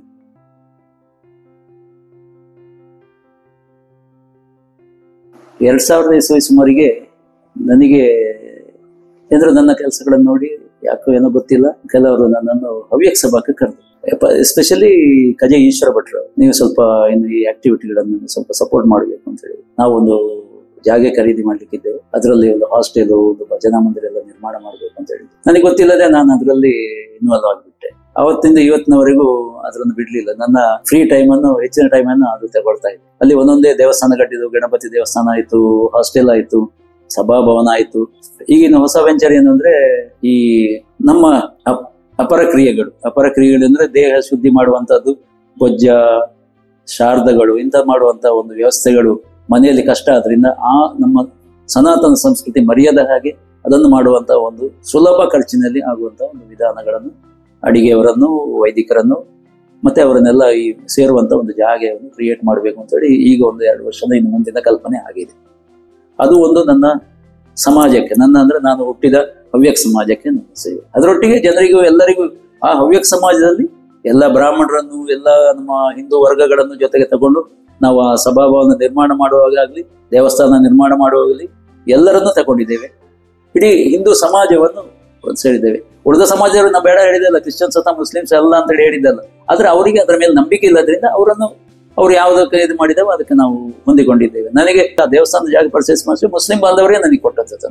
ನಮಗೂ ಬಹಳ ಒಳ್ಳೆಯ ಸಂಬಂಧ ಇದೆ. ಈಗ ನಮ್ಮ ಕಸ್ಟಮರ್ಸ್ ಅಥವಾ ಸಪ್ಲೈಯರ್ಸ್ ಅಲ್ಲಿ ನಾವು ಎಲ್ಲ ಜಾತಿಯವರು ಇದ್ದಾರೆ, ಅದರಲ್ಲಿ ಏನು ಇದಿಲ್ಲ, ಹಿಂದೂ ಮಾತ್ರ ಅಂತೇಳಿ ನಾವು ಇದಲ್ಲ. ಆದ್ರೆ ನಾವು ಹಿಂದೂಗಳೇ, ಅದರಲ್ಲಿ ಏನು ವ್ಯತ್ಯಾಸ ಇಲ್ಲ. ಹಾಗೆ ಇನ್ನೊಂದು ಮುಖ ನಂದೇನು ಅಂತ ಹೇಳಿದ್ರೆ, ಸೋಷಿಯಲ್ ಇದಾಗಿ ನಮ್ಮ ಕೈಗಾರಿಕೆ ಮಾಡಲಿಕ್ಕೆ ಪುತ್ತೂರಲ್ಲಿ ಕೈಗಾರಿಕೆಗಳು ಬರಬೇಕು. ಅಂದ್ರೆ ಈ ಇಕೋ ಫ್ರೆಂಡ್ಲಿ ಕೈಗಾರಿಕೆಗಳಾಗಬೇಕು. ದೊಡ್ಡ ದೊಡ್ಡ ಕೈಗಾರಿಕೆಗಳು ಮಂಗಳೂರಲ್ಲಿ ಅಥವಾ ಆ ಕಡೆ ಉಡುಪಿ ಸೈಡ್ ಅಲ್ಲಿ ಬಂದ ಹಾಗೆ ದೊಡ್ಡ ದೊಡ್ಡ ಫ್ಯಾಕ್ಟ್ರಿಗಳು ಒಂದು ಪೊಲ್ಯೂಷನ್ ಮಾಡುವಂಥದ್ದು ಬೇಡ, ಇಲ್ಲಿ ಆಗ್ಬೇಕು ಅಂತೇಳಿ ಒಂದು ಕಲ್ಪನೆಯಲ್ಲಿ ನಾನು ವರ್ತಕ ಸಂಘದಲ್ಲಿ ಸ್ವಲ್ಪ ವರ್ಷ ಇದ್ದೆ. ಕಾರಣಾಂತರದಿಂದ ಕೈಗಾರಿಕಾ ಸಂಘಕ್ಕೆ ಬರಬೇಕಾಯ್ತು. ಕೈಗಾರಿಕಾ ಸಂಘದಿಂದ ಈ 8 ವರ್ಷದಿಂದ ಅಧ್ಯಕ್ಷನಾಗಿ ಮಾಡ್ತಾ ಇದ್ದೇನೆ. ಒಂದು ಇಂಡಸ್ಟ್ರಿಯಲ್ ಎಸ್ಟೇಟ್ ಅನ್ನು ನಡೆಸ್ತಾ ಇದ್ದೇವೆ ಮುಕ್ರಂಪಾಡಿಯಲ್ಲಿ. ಇನ್ನೊಂದು ಇಂಡಸ್ಟ್ರಿಯಲ್ ಎಸ್ಟೇಟು ಈಗ 5-6 ವರ್ಷದಿಂದ ಪ್ರಯತ್ನದಿಂದ ಈಗ ಇಲ್ಲಿ ಕೌಡಿಚಾರ್ನ ಹತ್ರ ಒಂದು 19 ಎಕರೆ ಜಾಗೆ ಈ ಕೈಗಾರಿಕೆಗೆ ಗೌರ್ಮೆಂಟ್ನಿಂದ ಎಲಾಟ್ ಆಗಿ ಒಂದು 5 ಎಕರೆ ಅಲಾಟ್ ಆಗಿದೆ, ಉಳಿದ ಇದರಲ್ಲಿ ಇದೆ. ಹೊಸ ಹೊಸ ಕೈಗಾರಿಕೆಗಳು ಬರಬೇಕು. ಪುತ್ತೂರಿನ ಜನರಿಗೆ ಪುತ್ತೂರಲ್ಲೇ ಕೆಲಸ ಸಿಗ್ಬೇಕು. ನಮ್ಮ ಬ್ರೈನ್ ಡ್ರೈನ್ ಆಗಬಾರ್ದು. ಪುತ್ತೂರಿನ ಬುದ್ಧಿವಂತ ಮಕ್ಕಳು ಹೊರಗೆ ಹೋಗೋದಕ್ಕಿಂತ ಪುತ್ತೂರಲ್ಲೇ ಕೈಗಾರಿಕೆಗಳನ್ನು ಮಾಡಬೇಕು ಅಂತ ಹೇಳೋ ಒಂದು ಉದ್ದೇಶದಿಂದ ನಾವು ತೊಡಗಿಸಿಕೊಂಡಿದ್ದೇವೆ. ವರ್ಷದಲ್ಲಿ ಎಲ್ಲಾ ದಿನವೂ ಕೆಲಸ ಮಾಡಬೇಕು. ರಜೆ ಅಂತ ಹೇಳೋದು ನಾವು ಚೇಂಜ್ ಆಫ್ ವರ್ಕ್ ಅಲ್ಲಿ ಮಾಡಿಕೊಡ್ಬೇಕು. ಒಂದು ಆದಿತ್ಯವಾರ ಇದ್ರೆ ನಾವು ತೋಟದಲ್ಲಿಯೋ ಮತ್ತೊಂದರಲ್ಲೇ ತೊಡಗಿಸ್ಕೊಳ್ಬೇಕು. ಸೋಷಿಯಲ್ ಆಕ್ಟಿವಿಟೀಸ್ ಅನ್ನು ಮಾಡಬೇಕು, ಅಥವಾ ಒಂದು ಫಂಕ್ಷನ್ಗೆ ಅಟೆಂಡ್ ಆಗಬೇಕು. ಆ ಫಂಕ್ಷನ್ ನಲ್ಲಿಯೇ ಮುಗಿದೋಗುದಲ್ಲ, ಅದರ ನಂತರದ ಕೆಲಸಗಳು ಮಾಡಬೇಕು. ಮನೆಯಲ್ಲಿ ಸಹಾಯ ಮಾಡಬೇಕು. ಮಕ್ಕಳನ್ನು ಮೊಮ್ಮಕ್ಕಳನ್ನು ನೋಡಿಕೊಳ್ಳೋದು, ಇದೆಲ್ಲ ನಮ್ಮ ಡ್ಯೂಟಿಯಾಗಿ ನಾವು ತಿಳ್ಕೊಳ್ಬೇಕು. ಮೊಮ್ಮಕ್ಕಳನ್ನು ನೋಡಿಕೊಳ್ಳೋದು ಬಹಳ ಸಂತೋಷದ ವಿಷಯ. ನನಗೆ 5 ಜನ ಮೊಮ್ಮಕ್ಕಳಿದ್ದಾರೆ. ಅವರೊಟ್ಟಿಗೆ ನಮಗೆ ಬಹಳ ಫ್ರೆಂಡ್ಲಿ ರಿಲೇಷನ್. ಅಂದ್ರೆ ಈ 73 ವರ್ಷದ ಮುದುಕನು ಈ 1.5 ವರ್ಷದ ಮಗುವಿಗೂ ಫ್ರೆಂಡ್ಶಿಪ್ ಅಂತ ಇದ್ರಲ್ಲಿ ನಡೀತಾ ಉಂಟು. ಇದು ನಮಗೆ ಖುಷಿ ಕೊಡುವಂತ ವಿಷಯಗಳು. ಮತ್ತೆ ನಾನು ಜೀವನದಲ್ಲಿ ಸ್ವಲ್ಪ ಡಿಸಿಪ್ಲಿನ್. ಹೇಗೆ ಅಂತ ಹೇಳಿದ್ರೆ, ನಾನು ವರ್ಕ್ ಮಾಡೋ ಟೈಮಲ್ಲಿ ವರ್ಕ್ ಮಾಡ್ತೇನೆ, ಉಳಿದ ಟೈಮಲ್ಲಿ ರಿಲ್ಯಾಕ್ಸ್ ಆಗೋ ಟೈಮಲ್ಲಿ ಬೇರೆ ವರ್ಕ್ಗಳನ್ನು, ಯೋಗ, ವಾಕಿಂಗು, ಪ್ರಾಣಾಯಾಮ, ಮತ್ತೆ ಖುಷಿಯಾಗಿರುವಂಥದ್ದು. ಜೀವನದಲ್ಲಿ ಯಾವಾಗಲೂ ದುಃಖವನ್ನೇ ಇದು ಮಾಡಬಹುದು. ದುಃಖವನ್ನು ಮರೆತು ಸುಖದಲ್ಲಿ, ಎಲ್ಲಿ ಸುಖದಲ್ಲಿ ನಾವು ಇರುವಂತ ಇದು ಮಾಡ್ಬೇಕು. ಎಲ್ಲರಿಗೂ ಸುಖವನ್ನು ಕೊಡಬೇಕು. ಯಾರಿಗೂ ಕಷ್ಟಗಳು ನಾವು ಬಂದ್ರೆ ಅವರಿಗೆ ಸಪೋರ್ಟ್ ಮಾಡ್ತೇವೆ, ಅದ್ರಿಂದ ನಮಗೆ ಸಂತೋಷ ಕೊಡ್ತದೆ. ಇವತ್ತೀಗ ಕೆಲವು ವರ್ಷದಿಂದ ಇತ್ತೀಚೆಗೆ ನೋಡ್ತಾ ಇದ್ದೇನೆ, ನನ್ನ ಶ್ರಮಗಳು ಕೆಲವರಿಗೆ ಕಷ್ಟಕ್ಕೆ ನಾನು ಕೈ ಜೋಡಿಸಿದ್ದೇನೆ, ಅವರಿಂದ ಅದಕ್ಕೆ ಪ್ರಯೋಜನ ಆಗಿದೆ. ಅವರು ಬಂದು ಹೇಳುವಾಗ ನಮಗೆ ಬಹಳ ಸಂತೋಷ ಆಗ್ತದೆ. ನಿಮ್ಮ ಇದರಿಂದಾಗಿ ನಮಗೆ ಪ್ರಯೋಜನ ಆಯ್ತು ಅಂತ ಹೇಳಿ. ನಮ್ಮ ಹವ್ಯಕ ಸಭಾದಿಂದಲೂ ನಾವು ಸಪೋರ್ಟ್ ಮಾಡಿದ್ದೇವೆ, ನಾನು ಸ್ವಂತ ಇದರಲ್ಲೂ ಮಾಡಿದ್ದೇನೆ.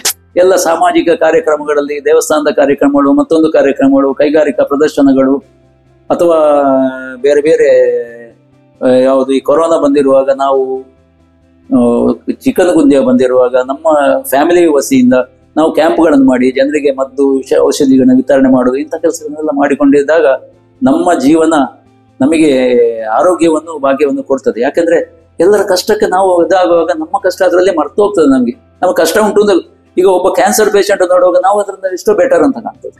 ಆಗ ನಮಗೆ ಧೈರ್ಯ ಬರ್ತದೆ. ಈ ಧೈರ್ಯದಿಂದ ಬದುಕೋದ್ರಿಂದ ಜೀವನ ಉತ್ಸಾಹದಲ್ಲಿ ಯಾವಾಗಲೂ ಜೀವನ ಇವತ್ತಿಗೆ ಬದುಕುದು, ನಾಳೆದು ಯೋಚನೆ ಇಲ್ಲ, ನೆನಪು ಮಾಡಿಕೊಳ್ಳೋದಿಲ್ಲ. ಇದರಿಂದ ಇವತ್ತಿನ ಇದರಲ್ಲಿ ಬದುಕೋದ್ರಿಂದ ನಮ್ಮ ಜೀವನ ತುಂಬಾ ಆನಂದಮಯವಾಗಿ ನಡೀತದೆ.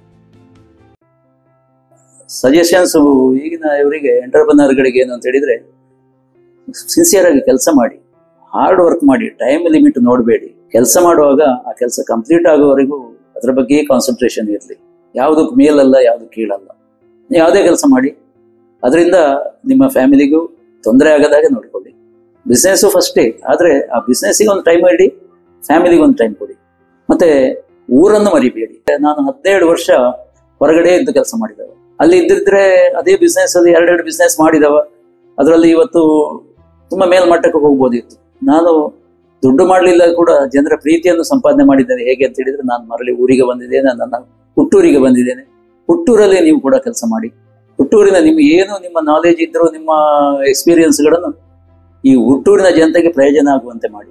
ಇಲ್ಲಿ ನಿಮ್ಮ ತಂದೆ ತಾಯಿಗಳನ್ನು ವೃದ್ಧಾಶ್ರಮಕ್ಕೆ ಕಳಿಸದೆ ನೀವೇ ನೋಡಿಕೊಳ್ಳುವ ಹಾಗೆ ಒಂದು ವ್ಯವಸ್ಥೆಯನ್ನು ಮಾಡಿದಾಗ ಆಗ್ತದೆ. ಅವರಿಗೂ ಖುಷಿ ಆಗ್ತದೆ. ಅಪ್ಪ ಮಗ ಅಮೆರಿಕದಲ್ಲಿ ಇದ್ದಾನೆ, ನನಗೆ ಡಾಲರ್ ಕಳಿಸ್ತಾನೆ ಅಂತ ಹೇಳೋದಕ್ಕಿಂತ ಮಗ ಮನೆಯಲ್ಲೇ ಇದ್ದಾನೆ, ನನ್ನೊಟ್ಟಿಗೆ ಇದ್ದಾನೆ ಅಂತ ಹೇಳೋದು ಹಿರಿಯರಿಗೆ ತುಂಬಾ ಒಂದು ಸಾಂತ್ವನ ಕೊಡುವಂತ ವಿಷಯ. ಅದನ್ನು ನಮ್ಮ ಯಂಗ್ ಜನರೇಷನ್ ಅವರು ಪಾಲಿಸಿದ್ರೆ ನಮ್ಮ ದೇಶ ಸುಭಿಕ್ಷ ಆಗ್ತದೆ. ಇವತ್ತಿನ ಡೈವೋರ್ಸ್ಗಳಿಗೆ ಕಾರಣ ನ್ಯೂಕ್ಲಿಯರ್ ಫ್ಯಾಮಿಲಿ, ಗಂಡ ಹೆಂಡತಿ ಮಾತ್ರ ಬದುಕುವುದು. ಯಾರು ಮೇಲೆ ಯಾರು ಕೆಳಗೆ ಅಂತ ಹೇಳೋದ್ರಲ್ಲಿಯೇ ಅದು ಒಡಕುಗಳು ಉಂಟಾಗ್ತದೆ. ಅಜ್ಜ ಅಜ್ಜಿಯ ಅಪ್ಪ ಅಮ್ಮಂದ್ರು ಇದ್ರೆ ಅವರು ಇದಕ್ಕೆ ಬ್ರೇಕ್ ಹಾಕ್ತಾರೆ. ನಿಮಗೆ ಸಾಂತ್ವನ ಕೊಡ್ಲಿಕ್ಕೆ ಅವರಿದ್ದಾರೆ. ಏನೇ ಕಷ್ಟ ಬಂದಾಗಲೂ ಕೂಡ, ನೀವು ಎಷ್ಟೇ ಕಲ್ತಿದ್ರು ಕೂಡ ಜೀವನದ ಪಾಠ ಅವರಲ್ಲಿ ಇರ್ತದೆ. ಅದನ್ನು ತಿಳ್ಕೊಂಡು ಜೀವನ ಮುಂದುವರಿಸಲಿಕ್ಕಾಗ್ತದೆ. ನಿಮ್ಮ ಪುತ್ತೂರಿನವ ನಾನು, ನೀವು ಪುತ್ತೂರಿನವರು, ನಿಮ್ಮ ಊರು ಪುತ್ತೂರು ಅಥವಾ ನೀವು ಯಾವುದೇ ಮಂಗಳೂರಲ್ಲಿ, ಬಂಟ್ವಾಳ ಇರಲಿ, ಸುಳ್ಯ ಇರಲಿ, ನಿಮ್ಮ ಊರನ್ನು ಪ್ರೀತಿಸಿ, ನಿಮ್ಮ ಜನರನ್ನು ಪ್ರೀತಿಸಿ, ಅದರಲ್ಲಿ ಭೇದ ತೋರಿಸಬೇಡಿ. ನಿಮ್ಮ ಈಗ ಯಾವುದೇ ಇಂಡಸ್ಟ್ರಿ ಅಥವಾ ಸಾಫ್ಟ್ವೇರ್ ಟೆಕ್ನಾಲಜಿಗಳನ್ನು ಕೂಡ ನಿಮ್ಮ ಊರಲ್ಲಿಯೇ ನೀವು ಮಾಡ್ಬೋದು. ಈ ವರ್ಕ್ ಫ್ರಮ್ ಹೋಮ್ ಇರುವಾಗೆ ನೀವೇ ಯಾಕೆ ಅದನ್ನು ಡೆವಲಪ್ ಮಾಡಬಾರ್ದು? ಮಾಡಿ, ಇಲ್ಲಿ ಮಾಡಿ. ಈ ಊರನ್ನು ನೀವು ಸ್ವಲ್ಪ ಸಪೋರ್ಟ್ ಮಾಡಿ. ನಿಮ್ಮ ಊರನ್ನು ವೃದ್ಧಾಶ್ರಮ ಮಾಡದೆ ನಿಮ್ಮ ಊರನ್ನು ಜೀವ ಕಡೆ ಇರುವಂತೆ ಮಾಡಿ. ನಿಮಗೂ ಒಳ್ಳೆಯ ಗಾಳಿ, ಒಳ್ಳೆಯ ಬೆಳಕು, ಒಳ್ಳೆಯ ನೀರು ಸಿಗ್ತದೆ, ಊರಿಗೂ ಒಳ್ಳೆಯದಾಗ್ತದೆ, ನಿಮ್ಮ ಪೇರೆಂಟ್ಸಿಗೂ ಒಳ್ಳೆಯದಾಗ್ತದೆ. ಇಷ್ಟು ನಾನು ನಿಮಗೆ ಸಜೆಷನ್ ಕೊಡಲಿಕ್ಕೆ ಇಷ್ಟಪಡ್ತೇನೆ. ಇವ್ರು ನನ್ನ ಸೋದರತ್ತೆ ಮಗನೇ. ಅವರಿಗೆ ಗ್ರಾಜುಯೇಷನ್ ಆಗಿ ಮುಂದೆ ಏನ್ ಮಾಡುದು ಅಂತ ಹೇಳುವಾಗ ನನ್ನ ತಂದೆಯವರು ಡಾಕ್ಟರ್ ಅವರು ತಮಿಳ್ನಾಡಲ್ಲಿ ಪ್ರಾಕ್ಟೀಸ್ ಮಾಡ್ತಿದ್ರು. ಜಾಬ್ ಏನಾರು ಮಾಡ್ಬೋದಾ ಅಂತ ಹೇಳಿ ಅಲ್ಲಿಗೆ ಬಂದು ನನ್ನ ತಂದೆಯವರೊಟ್ಟಿಗೆ ಡಿಸ್ಕಸ್ ಮಾಡಿ ಮತ್ತೆ ಬಿಸ್ನೆಸ್ ಸ್ಟಾರ್ಟ್ ಮಾಡಿದ್ರು. ಆಗ ನಾನು ಇನ್ನೂ ಚಿಕ್ಕವಳು, ಹಾಗೆ ನಾವು ಒಟ್ಟಿಗೆ ಬೆಳೆದವರು ಕೂಡ. ಮುಂದೆ ನನ್ನ ಗ್ರಾಜುಯೇಷನ್ ಆಗಿ ಕಂಪ್ಲೀಟ್ ಆಗುವ ಮೊದಲು ನನ್ನ ತಂದೆಯವರು ತೀರಿ ಹೋದ್ರು.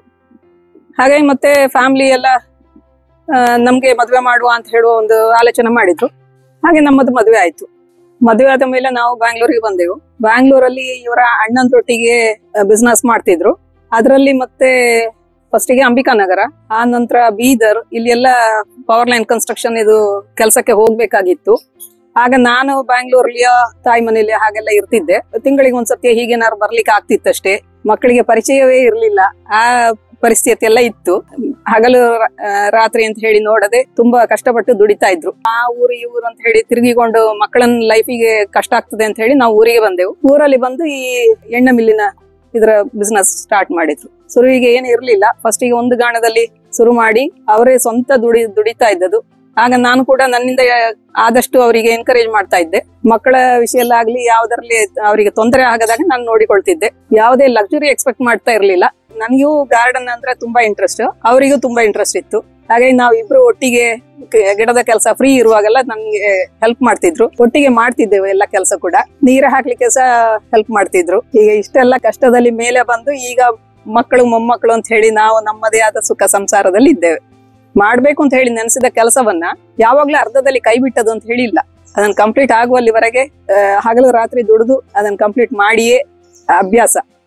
ಪಂಕ್ಚುವಾಲಿಟಿ, ಸಿನ್ಸಿಯರಿಟಿ ಇದ್ದ ಕಾರಣ ಅವರಿಗೆ ಸಕ್ಸಸ್ ಆಗ್ಲಿಕ್ಕೆ ಕಾರಣ ಆಯ್ತು. ಅದು ನನ್ಗೆ ಅವರ ಇದು ತುಂಬಾ ಇಷ್ಟ ಕೂಡ. ಬರೀ ಬಿಸ್ನೆಸ್ ಅಲ್ಲಿ ಇದ್ರೆ ಸಾಲದು ಅಂತ ಹೇಳುವ ಒಂದು ಇದರಲ್ಲಿ ಅವರು ಸೋಷಿಯಲ್ ವರ್ಕಿಗೆ ಸಹ ಕೈ ಹಾಕಿದ್ರು. ಅದರಲ್ಲಿಯೂ ಚಂದಕ್ಕೆ ನಡೆಸಿಕೊಂಡು ಬರ್ತಾ ಇದ್ದಾರೆ. ನಮ್ಮ ಮದುವೆಯಾಗಿ 42 ವರ್ಷ ಕಳೆಯಿತು. ಅವರಿಗೆ ನನಗೆ ಇಬ್ಬರಿಗೂ ಸಹ ಒಳ್ಳೆ ಅಂಡರ್ಸ್ಟ್ಯಾಂಡಿಂಗ್ ಅಲ್ಲಿ ಇದ್ದ ಕಾರಣ ಯಾವುದೇ ಕಷ್ಟಗಳು ಇದ್ದರೂ ಅದನ್ನ ನಾವು ಚಂದದಲ್ಲಿ ತಕೊಂಡು ಮುಂದೆ ಹೋಗ್ತಾ ಇದ್ದೇವೆ. ಅದರಲ್ಲಿ ನಮ್ಗೆ ಇಬ್ಬರಿಗೆ ಸಹ ಖುಷಿ ಉಂಟು. ಇನ್ನು ಮುಂದಿನ ಜೀವನದಲ್ಲಿ ಅವರಿಗೆ ದೇವರು ಒಳ್ಳೆ ಆರೋಗ್ಯ, ಮನ ನೆಮ್ಮದಿ ಕೊಟ್ಟು ಕಾಪಾಡಲಿ ಅಂತ ಹೇಳಿ ನನ್ನ ಹಾರೈಕೆ ಮತ್ತೆ ಪ್ರಾರ್ಥನೆ. ತಂದೆಯವರು ಯಾವಾಗ್ಲೂ ಸ್ವಂತ ಉದ್ಯೋಗ ಮಾಡ್ಬೇಕಂತ ಪ್ರೋತ್ಸಾಹ ಮಾಡ್ತಾ ಇದ್ರು.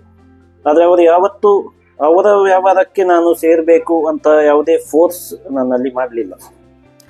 15 ವರ್ಷ ಹಿಂದೆ ನಂದು ವಿದ್ಯಾಭ್ಯಾಸ ಎಲ್ಲ ಮುಗೀತು. ಮುಗಿದ ಮೇಲೆ ನನಗೆ ಹೊಸ ವ್ಯವಹಾರ ಶುರುವಿಂದ ಮಾಡುವಷ್ಟು ಕಾನ್ಫಿಡೆನ್ಸ್ ಇರಲಿಲ್ಲ. ಹಾಗಾಗಿ ನಾನು ತಂದೆಯವರೊಟ್ಟಿಗೆ ನಾನು ಫ್ಯಾಮಿಲಿ ಬಿಸ್ನೆಸ್ಸಿಗೆ ಸೇರಿದೆ.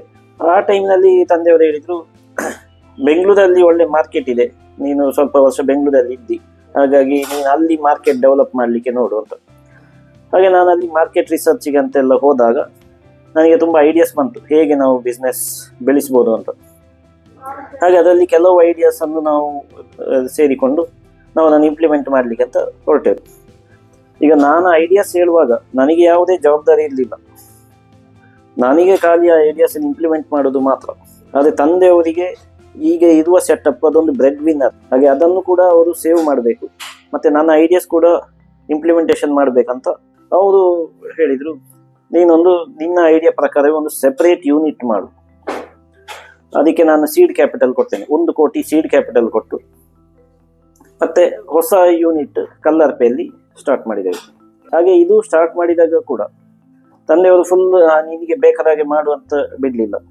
ನನಗೆ ಏನು ಸಪೋರ್ಟ್ ಬೇಕು, ನಾನು ಯಾವಾಗ ಅಡ್ವೈಸ್ ಕೇಳ್ತೇನೆ ಆಗ ಅಡ್ವೈಸ್ ಕೊಟ್ಟು. ಈಗ ಪರ್ಚೇಸ್ ವಿಷಯದಲ್ಲಿ ತಂದೆ ತುಂಬ ಸ್ಟ್ರಾಂಗ್ ಇದ್ದಾರೆ. ಆ ವಿಷಯದಲ್ಲಿ 2 ವರ್ಷದವರೆಗೆ ಸಹ ಸ್ಟಾರ್ಟ್ ಮಾಡಿ ತಂದೆಯವರೇ ಪರ್ಚೇಸನ್ನು ನೋಡ್ತಾ ಇದ್ರು. ಮತ್ತು ನನಗೆ ಫುಲ್ ಕಾನ್ಫಿಡೆನ್ಸ್ ಬಂದ ಮೇಲೆ ನನಗೆ ಅದನ್ನು ಬಿಟ್ಟು ಹಾಗೆ ಹೊಸ ಯೂನಿಟ್ ಸ್ಟಾರ್ಟ್ ಮಾಡಿ ಅದರಲ್ಲಿ ಇರುವ ಕಷ್ಟ ನಷ್ಟಗಳನ್ನೆಲ್ಲ ಅನುಭವಿಸಿ ಪಾಠ ಕಲಿತು ಈಗ ಒಂದು ಲೆವೆಲ್ಲಿಗೆ ಬಂದಿದೆ. ನಾನು ಸ್ಟಾರ್ಟ್ ಮಾಡಬೇಕಾದ್ರೆ ತಂದೆಯವರು ಮಾಡಿದ್ದು ಏನು ಅಲ್ಲ, ಇದು ಭಾರಿ ಸುಲಭ, ನಾನು ಇದಕ್ಕಿಂತ ಎಷ್ಟೋ ದೊಡ್ಡ ಮಟ್ಟಿನಲ್ಲಿ ಮಾಡ್ತೇನೆ ಅಂತ ಹೇಳುವ ಲೆಕ್ಕದಲ್ಲಿ ಬಂದಿದೆ. ಆದರೆ ಈಗ ನನಗೆ ಎಂತ ಅನಿಸ್ತಾ ಇದೆ, ಅವರು ಎಷ್ಟು ಕಷ್ಟ ಬಂದಿದ್ದಾರೆ, ಎಷ್ಟರ ಮಟ್ಟಿಗೆ ಬೆಳೆಸಿದ್ದಾರೆ. ಹಾಗೆ ನಂದು ಈಗಿನ ಆಸಕ್ತಿ ಏನಂತ ಹೇಳಿದರೆ, ತಂದೆಯವರು ಮಾಡಿದ ಹಾಗೆ ಒಂದು ಬಿಸ್ನೆಸ್ ಅನ್ನು ಸ್ಕೇಲ್ ಅಪ್ ನಾನು ಕೂಡ ಮಾಡಬೇಕು. ಅವರು ಹೇಗೆ ಹೆಸರು ಮತ್ತೆ ಗುಡ್ ವಿಲ್ ಬಿಲ್ಡ್ ಮಾಡಿದ್ದಾರೆ ಹಾಗೆ ನಾನು ಕೂಡ ನನ್ನ ಜೀವನದಲ್ಲಿ ಮಾಡಬೇಕು. ತಂದೆ ನನಗೆ ಯಾವತ್ತಿಗೂ ರೋಲ್ ಮಾಡೆಲ್ ಆಗಿದ್ರು. ಕಾಲೇಜ್ ಜೀವನ ಮುಗಿಸಿದ ತಕ್ಷಣ ಬೆಂಗಳೂರಲ್ಲಿ ಹೋಗಿ ನನ್ನ ಲಾ ಪ್ರೊಫೆಷನ್ ಅನ್ನು ಒಮ್ಮೆ ನೋಡಿ ಬರುವ ಅಂತೇಳಿ ಒಂದು 6 ತಿಂಗಳು ಹೋಗಿದ್ದೆ.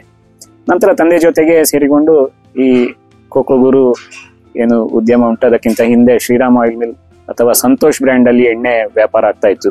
ಈ ವ್ಯಾಪಾರದಲ್ಲಿ ನಾನು ತೊಡಗಿಸಿಕೊಂಡು ಹೆಚ್ಚು ಕಡಿಮೆ 2015 ಇಸವಿಗಾಗುವಾಗ ಅಣ್ಣನೂ ಸೇರಿಕೊಂಡ್ರು. 2015ನೇ ಇಸವಿಯಲ್ಲಿ ಹಿಂದೆ ತಂದೆ ತೆಂಗಿನಕಾಯಿಯನ್ನು ಖರೀದಿ ಮಾಡಿ ಅದನ್ನು ಕೊಬ್ಬರಿ ಮಾಡ್ತಾ ಇದ್ರು. ಅದನ್ನು ಹೆಚ್ಚು ವಿಸ್ತಾರ ಮಾಡಲಿಕ್ಕೆ ನಾನು ಪ್ರಾರಂಭಿಸಿದೆ. ಅದಾದ ಮೇಲೆ ಕೃಷಿ ಚಟುವಟಿಕೆಗಳಲ್ಲಿಯೂ ತಂದೆ ನನ್ನನ್ನು ತೊಡಗಿಸ್ತಾ ಇದ್ರು. 2016ನೇ ಇಸವಿಗಾಗುವಾಗ ಹೈನುಗಾರಿಕೆ ಪ್ರಾರಂಭ ಮಾಡಿದೆವು.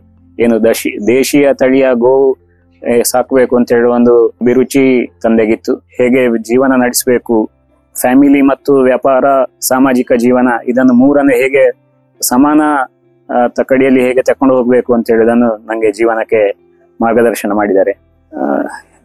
ಆ ದಿಕ್ಕಲ್ಲಿ ನಾನು ನನ್ನ ಜೀವನವನ್ನು ಸಾಗಿಸ್ತಾ ಇದ್ದೇನೆ. ತಂದೆಯವರಿಗೆ ಇನ್ನೊಂದು ಮನಸ್ಸಲ್ಲಿ ಇರುವಂತದ್ದು, ನಮ್ಮ ಕುಟುಂಬದ ಹೆಸರನ್ನು ವೃದ್ಧಿ ಮಾಡಬೇಕು, ಕುಟುಂಬದ ಆಸ್ತಿಗಳನ್ನು ಉಳಿಸಿಕೊಳ್ಬೇಕು, ಸಮಾಜಕ್ಕೆ ನಮ್ಮ ಅರ್ಪಣೆ ಕೊಡಬೇಕು ಅಂತ ಹೇಳುವ ದೃಷ್ಟಿಯಿಂದ ಬೋನಂತಾಯ ಹಾಸ್ಪಿಟಲ್ ಅಂತ ಹೇಳುವ ಜಾಗ ಇರ್ಬೋದು, ಅಥವಾ ಬಲ್ನಾಡಲ್ಲಿ ಇದ್ದ ಕೃಷಿ ಭೂಮಿಯನ್ನು ಮರು ಖರೀದಿ ಮಾಡಿ ನನ್ನ ಜೀವಿತಾವಧಿ ಅಲ್ಲದಿದ್ರು ನಿನ್ನ ಕಾಲಘಟ್ಟದಲ್ಲಿ ಆದ್ರೂ ನೀನು ಅದನ್ನು ವೃದ್ಧಿ ಮಾಡಬೇಕು, ಇನ್ನೂ ಹೆಚ್ಚು ಹೆಚ್ಚು ವಿಸ್ತಾರ ಮಾಡಬೇಕು ಅಂತೇಳಿ ಹೇಳುವುದನ್ನು ತಂದೆಯ ಕಲ್ಪನೆ ಇದೆ. ಆ ಕಲ್ಪನೆಯನ್ನು 100% ಪಾಲಿಸ್ತೇನೆ. ನಂಗೆ 3 ಜನ ಮಕ್ಕಳಿದ್ದಾರೆ. ಇವರು ಕೂಡ ಇದೇ ಕೆಲಸಗಳನ್ನು ಮಾಡಬಹುದು ಅಂತ ಹೇಳುವ ಒಂದು ನಿರೀಕ್ಷೆಯಲ್ಲಿ ಅವರನ್ನು ತಂದೆ ಮಾರ್ಗದರ್ಶನದಲ್ಲಿ ಬೆಳೆಸ್ತಾ ಇದ್ದಾರೆ.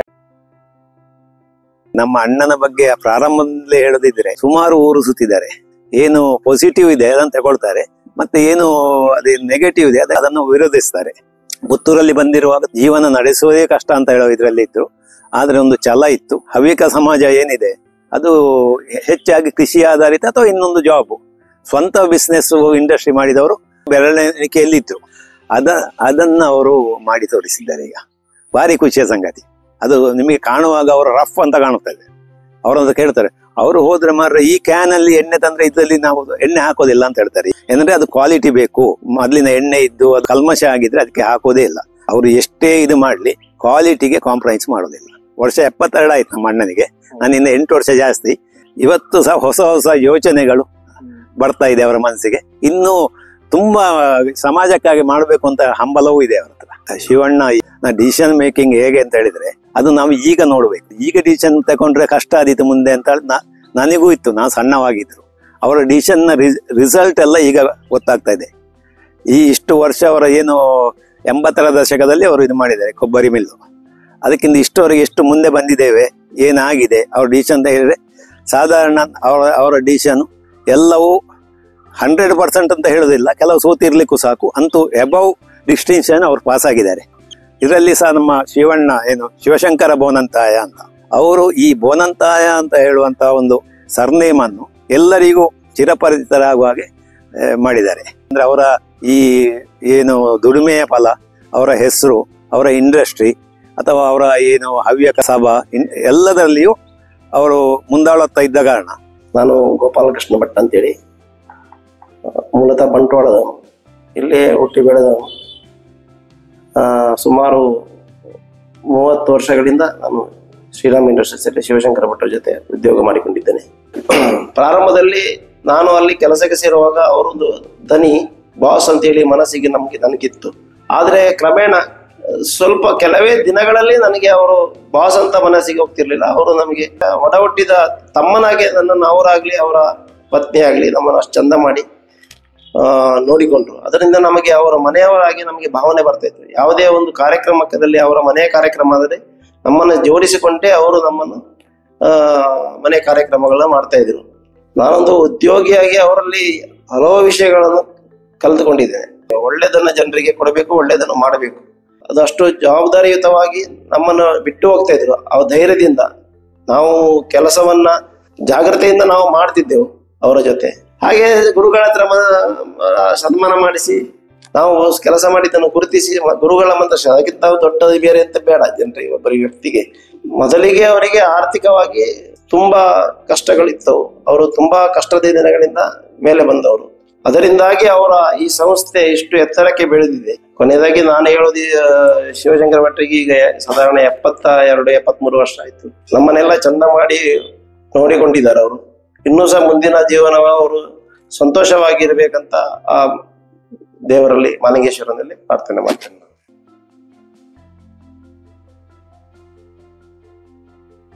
ನಾನು ಪುತ್ತೂರಲ್ಲಿ 1969ರಿಂದ ಇದ್ದೇನೆ.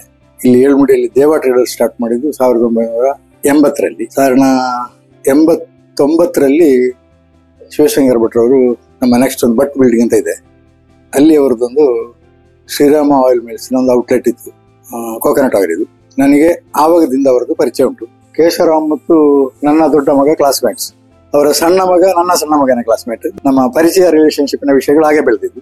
ಒಂದು ಯಾವುದೇ ಒಂದು ಬಿಸಿನೆಸ್ ಸರಿಯಾಗಿ ನಡಿಬೇಕಿದ್ರೆ ಈ should have A very good public relation. ಅದು ಅವರ ಮಟ್ಟಿಗೆ ಎಸ್. ಎಲ್ಲಿ ನೋಡಿದ್ರು ಶಿವಶಂಕರ ಭಟ್ರ ಪರಿಚಯ ಇಲ್ಲದವರು ಇಲ್ಲ. ಈಗ ಒಳ್ಳೆ ಒಂದು ಟಾಪ್ ಲೆವೆಲ್ ಅಲ್ಲಿ ತಲುಪಿದ್ದಾರೆ. ಆದ್ರೂ ಅವರ ಪರ್ಸನಲ್ ಕಾಂಟ್ಯಾಕ್ಟ್ ನ ವಿಷಯದಲ್ಲಿ ಆವಾಗಿನ ಶಿವಶಂಕರ ಭಟ್ರೆ ಇವಾಗಲೂ ಅದೇ ರೀತಿ ಇದ್ದಾರೆ. ಇನ್ನು ಮುಂದಕ್ಕೂ ನನ್ನ ಕ್ಲೋಸ್ ಫ್ರೆಂಡ್ ಶಿವಶಂಕರ ಭಟ್ರ ಬಿಸಿನೆಸ್ ಇನ್ನೂ ಅಭಿವೃದ್ಧಿ ಪದದಲ್ಲಿ ಮುಂದುವರಿಯಲಿ ಅಂತ ಒಂದು ವಿಶ್ವಾಸ ನನ್ನದು. ನಾನು MN ಶೆಣೆ ಅಂತ ಮೈನ್ ರೋಡ್ ನಲ್ಲಿ ಸುಮಾರು 40 ವರ್ಷದಿಂದ ವ್ಯಾಪಾರ ಮಾಡ್ತಾ ಇದ್ದೇನೆ. ನಮ್ಮ ಶಿವಶಂಕರ ಭಟ್ರು ನಮ್ಮ ಮನೆ ಎದುರುಗಡೆ ಈಗ ಗಾಣದ ಎಣ್ಣೆ ಶುರು ಮಾಡಿದ್ರು, ಶ್ರೀರಾಮ ಮಿಲ್ ಅಂತೇಳಿ. ಈಗ ಇದ್ದ ಆಫೀಸ್ ನಮ್ಮ ಮನೆ ಪಕ್ಕದಲ್ಲೇ ಉಂಟು. ಯಾವಾಗಲೂ ಬರುವಾಗ ಹೋಗೋ ನಾವು ಅವರಿಗೆ ನಮಸ್ಕಾರ ಕೊಟ್ಟೆ ಬರುವುದು. ಯಾವಾಗ ಬೆಳಿಗ್ಗೆ ಅವ್ರು ನಮ್ಗೆಗೋಸ್ಕರ ಎಣ್ಣೆಯನ್ನು ಮೊದಲಿಗೆ ರೇಟ್ ಜಾಸ್ತಿ ಆಗುದಿದ್ರು ಸಹ ನಮ್ಮ ಹತ್ರ ಹೇಳಿ ನಿಮ್ಗೆ ಬೇಕಾದ ತಗೊಳ್ಳಿ ಅಂತ ಹೇಳ್ತಾ ಇದ್ರು ಮೊದಲು. ಆದ ಕಾರಣ ಅವ್ರಿಗೆ ಮತ್ತೆ ನಮ್ಗೆ ರಿಲೇಷನ್ ವ್ಯಾಪಾರದಲ್ಲಿ ಒಳ್ಳೆ ಇದಿತ್ತು. ಅವ್ರು ನಾವು ಹೇಳಿದ ಹಾಗೆ ನಮ್ಗೆ ಎಣ್ಣೆಯನ್ನು ಸಪ್ಲೈ ಮಾಡ್ತಾ ಇದ್ದಾರೆ. ಯಾವ ಟೈಮ್ನಲ್ಲಿ ಅವ್ರು ನಮ್ಮನ್ನು ನಿರಾಶೆ ಮಾಡಲಿಲ್ಲ. ಹೇಳಿದ ಟೈಮಿಗೆ ತಂದು ಎಣ್ಣೆಯನ್ನು ಕೊಟ್ಟು ನಮ್ಗೆ ಸಹಕಾರ ಕೊಟ್ಟಿದ್ದಾರೆ. ಮತ್ತೆ ನಾವು ಹಣ ಯಾವಾಗ ಕೊಡ್ತಾ ಆಗ ತಕೊಂಡು ಹೋಗ್ತಾರೆ ಅವರು. ಈ ಟೈಮ್ನಲ್ಲಿ ಈ ಪ್ರಾಯದಲ್ಲಿ ಅವರು ನಿರಂತರವಾಗಿ ದುಡಿತಾ ಇದ್ದಾರೆ, ಜನಸೇವೆ ಮಾಡ್ತಾ ಇದ್ದಾರೆ. ಹವ್ಯಕ ಸಂಘಕ್ಕಾಗಿ ಅವರು ಸುಮಾರು ಕೆಲಸ ಮಾಡಿದ್ದಾರೆ, ಇನ್ನೂ ಸಹ ಮಾಡ್ತಾ ಇದ್ದಾರೆ. ಆದ ಕಾರಣ ಅವರಿಗೆ ನಮ್ದೊಂದು ಧನ್ಯವಾದ ಉಂಟು ಅಂತ ಕೆಲಸ ಮಾಡಿದ್ದಕ್ಕೆ. ನನಗೆ ಬೋನಂತ ಶಿವಶಂಕರ ಭಟ್ರ ಪರಿಚಯ ಬಹಳ ಹಿಂದಿನದ್ದೇ. ನಾನು ಕರ್ನಾಟಕ ಬ್ಯಾಂಕಲ್ಲಿ ಉದ್ಯೋಗಿಯಾಗಿದ್ದಾಗ ಬೆಂಗಳೂರಲ್ಲೇ ಆಗ್ಲಿ, ತಮಿಳುನಾಡಿನ ಬೇರೆ ಬೇರೆ ಜಾಗಗಳಲ್ಲಿ ನಮ್ಮ ಊರಿನ ತೆಂಗಿನೆಣ್ಣೆಯ ಉಪಯೋಗವನ್ನ ನಾವು ನಿಲ್ಲಿಸಿರ್ಲಿಲ್ಲ. ಸೊ ಆ ಉದ್ದೇಶಕ್ಕೋಸ್ಕರವಾಗಿ ಅವರ ಅಂಗಡಿಗೆ ಹೋಗೋದಿತ್ತು.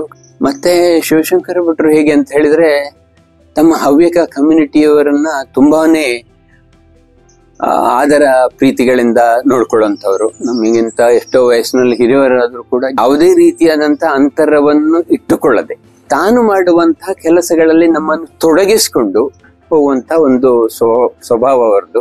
ಹಾಗಾಗಿ ರಿಟೈರ್ಡ್ ಆದವಂತ ನಮ್ಮಂತವರಿಗೆ ಅದು ಸ್ವಲ್ಪ ಅಪ್ಯಾಯಮಾನವಾದಂಥ ವಿಷಯವೂ ಕೂಡ.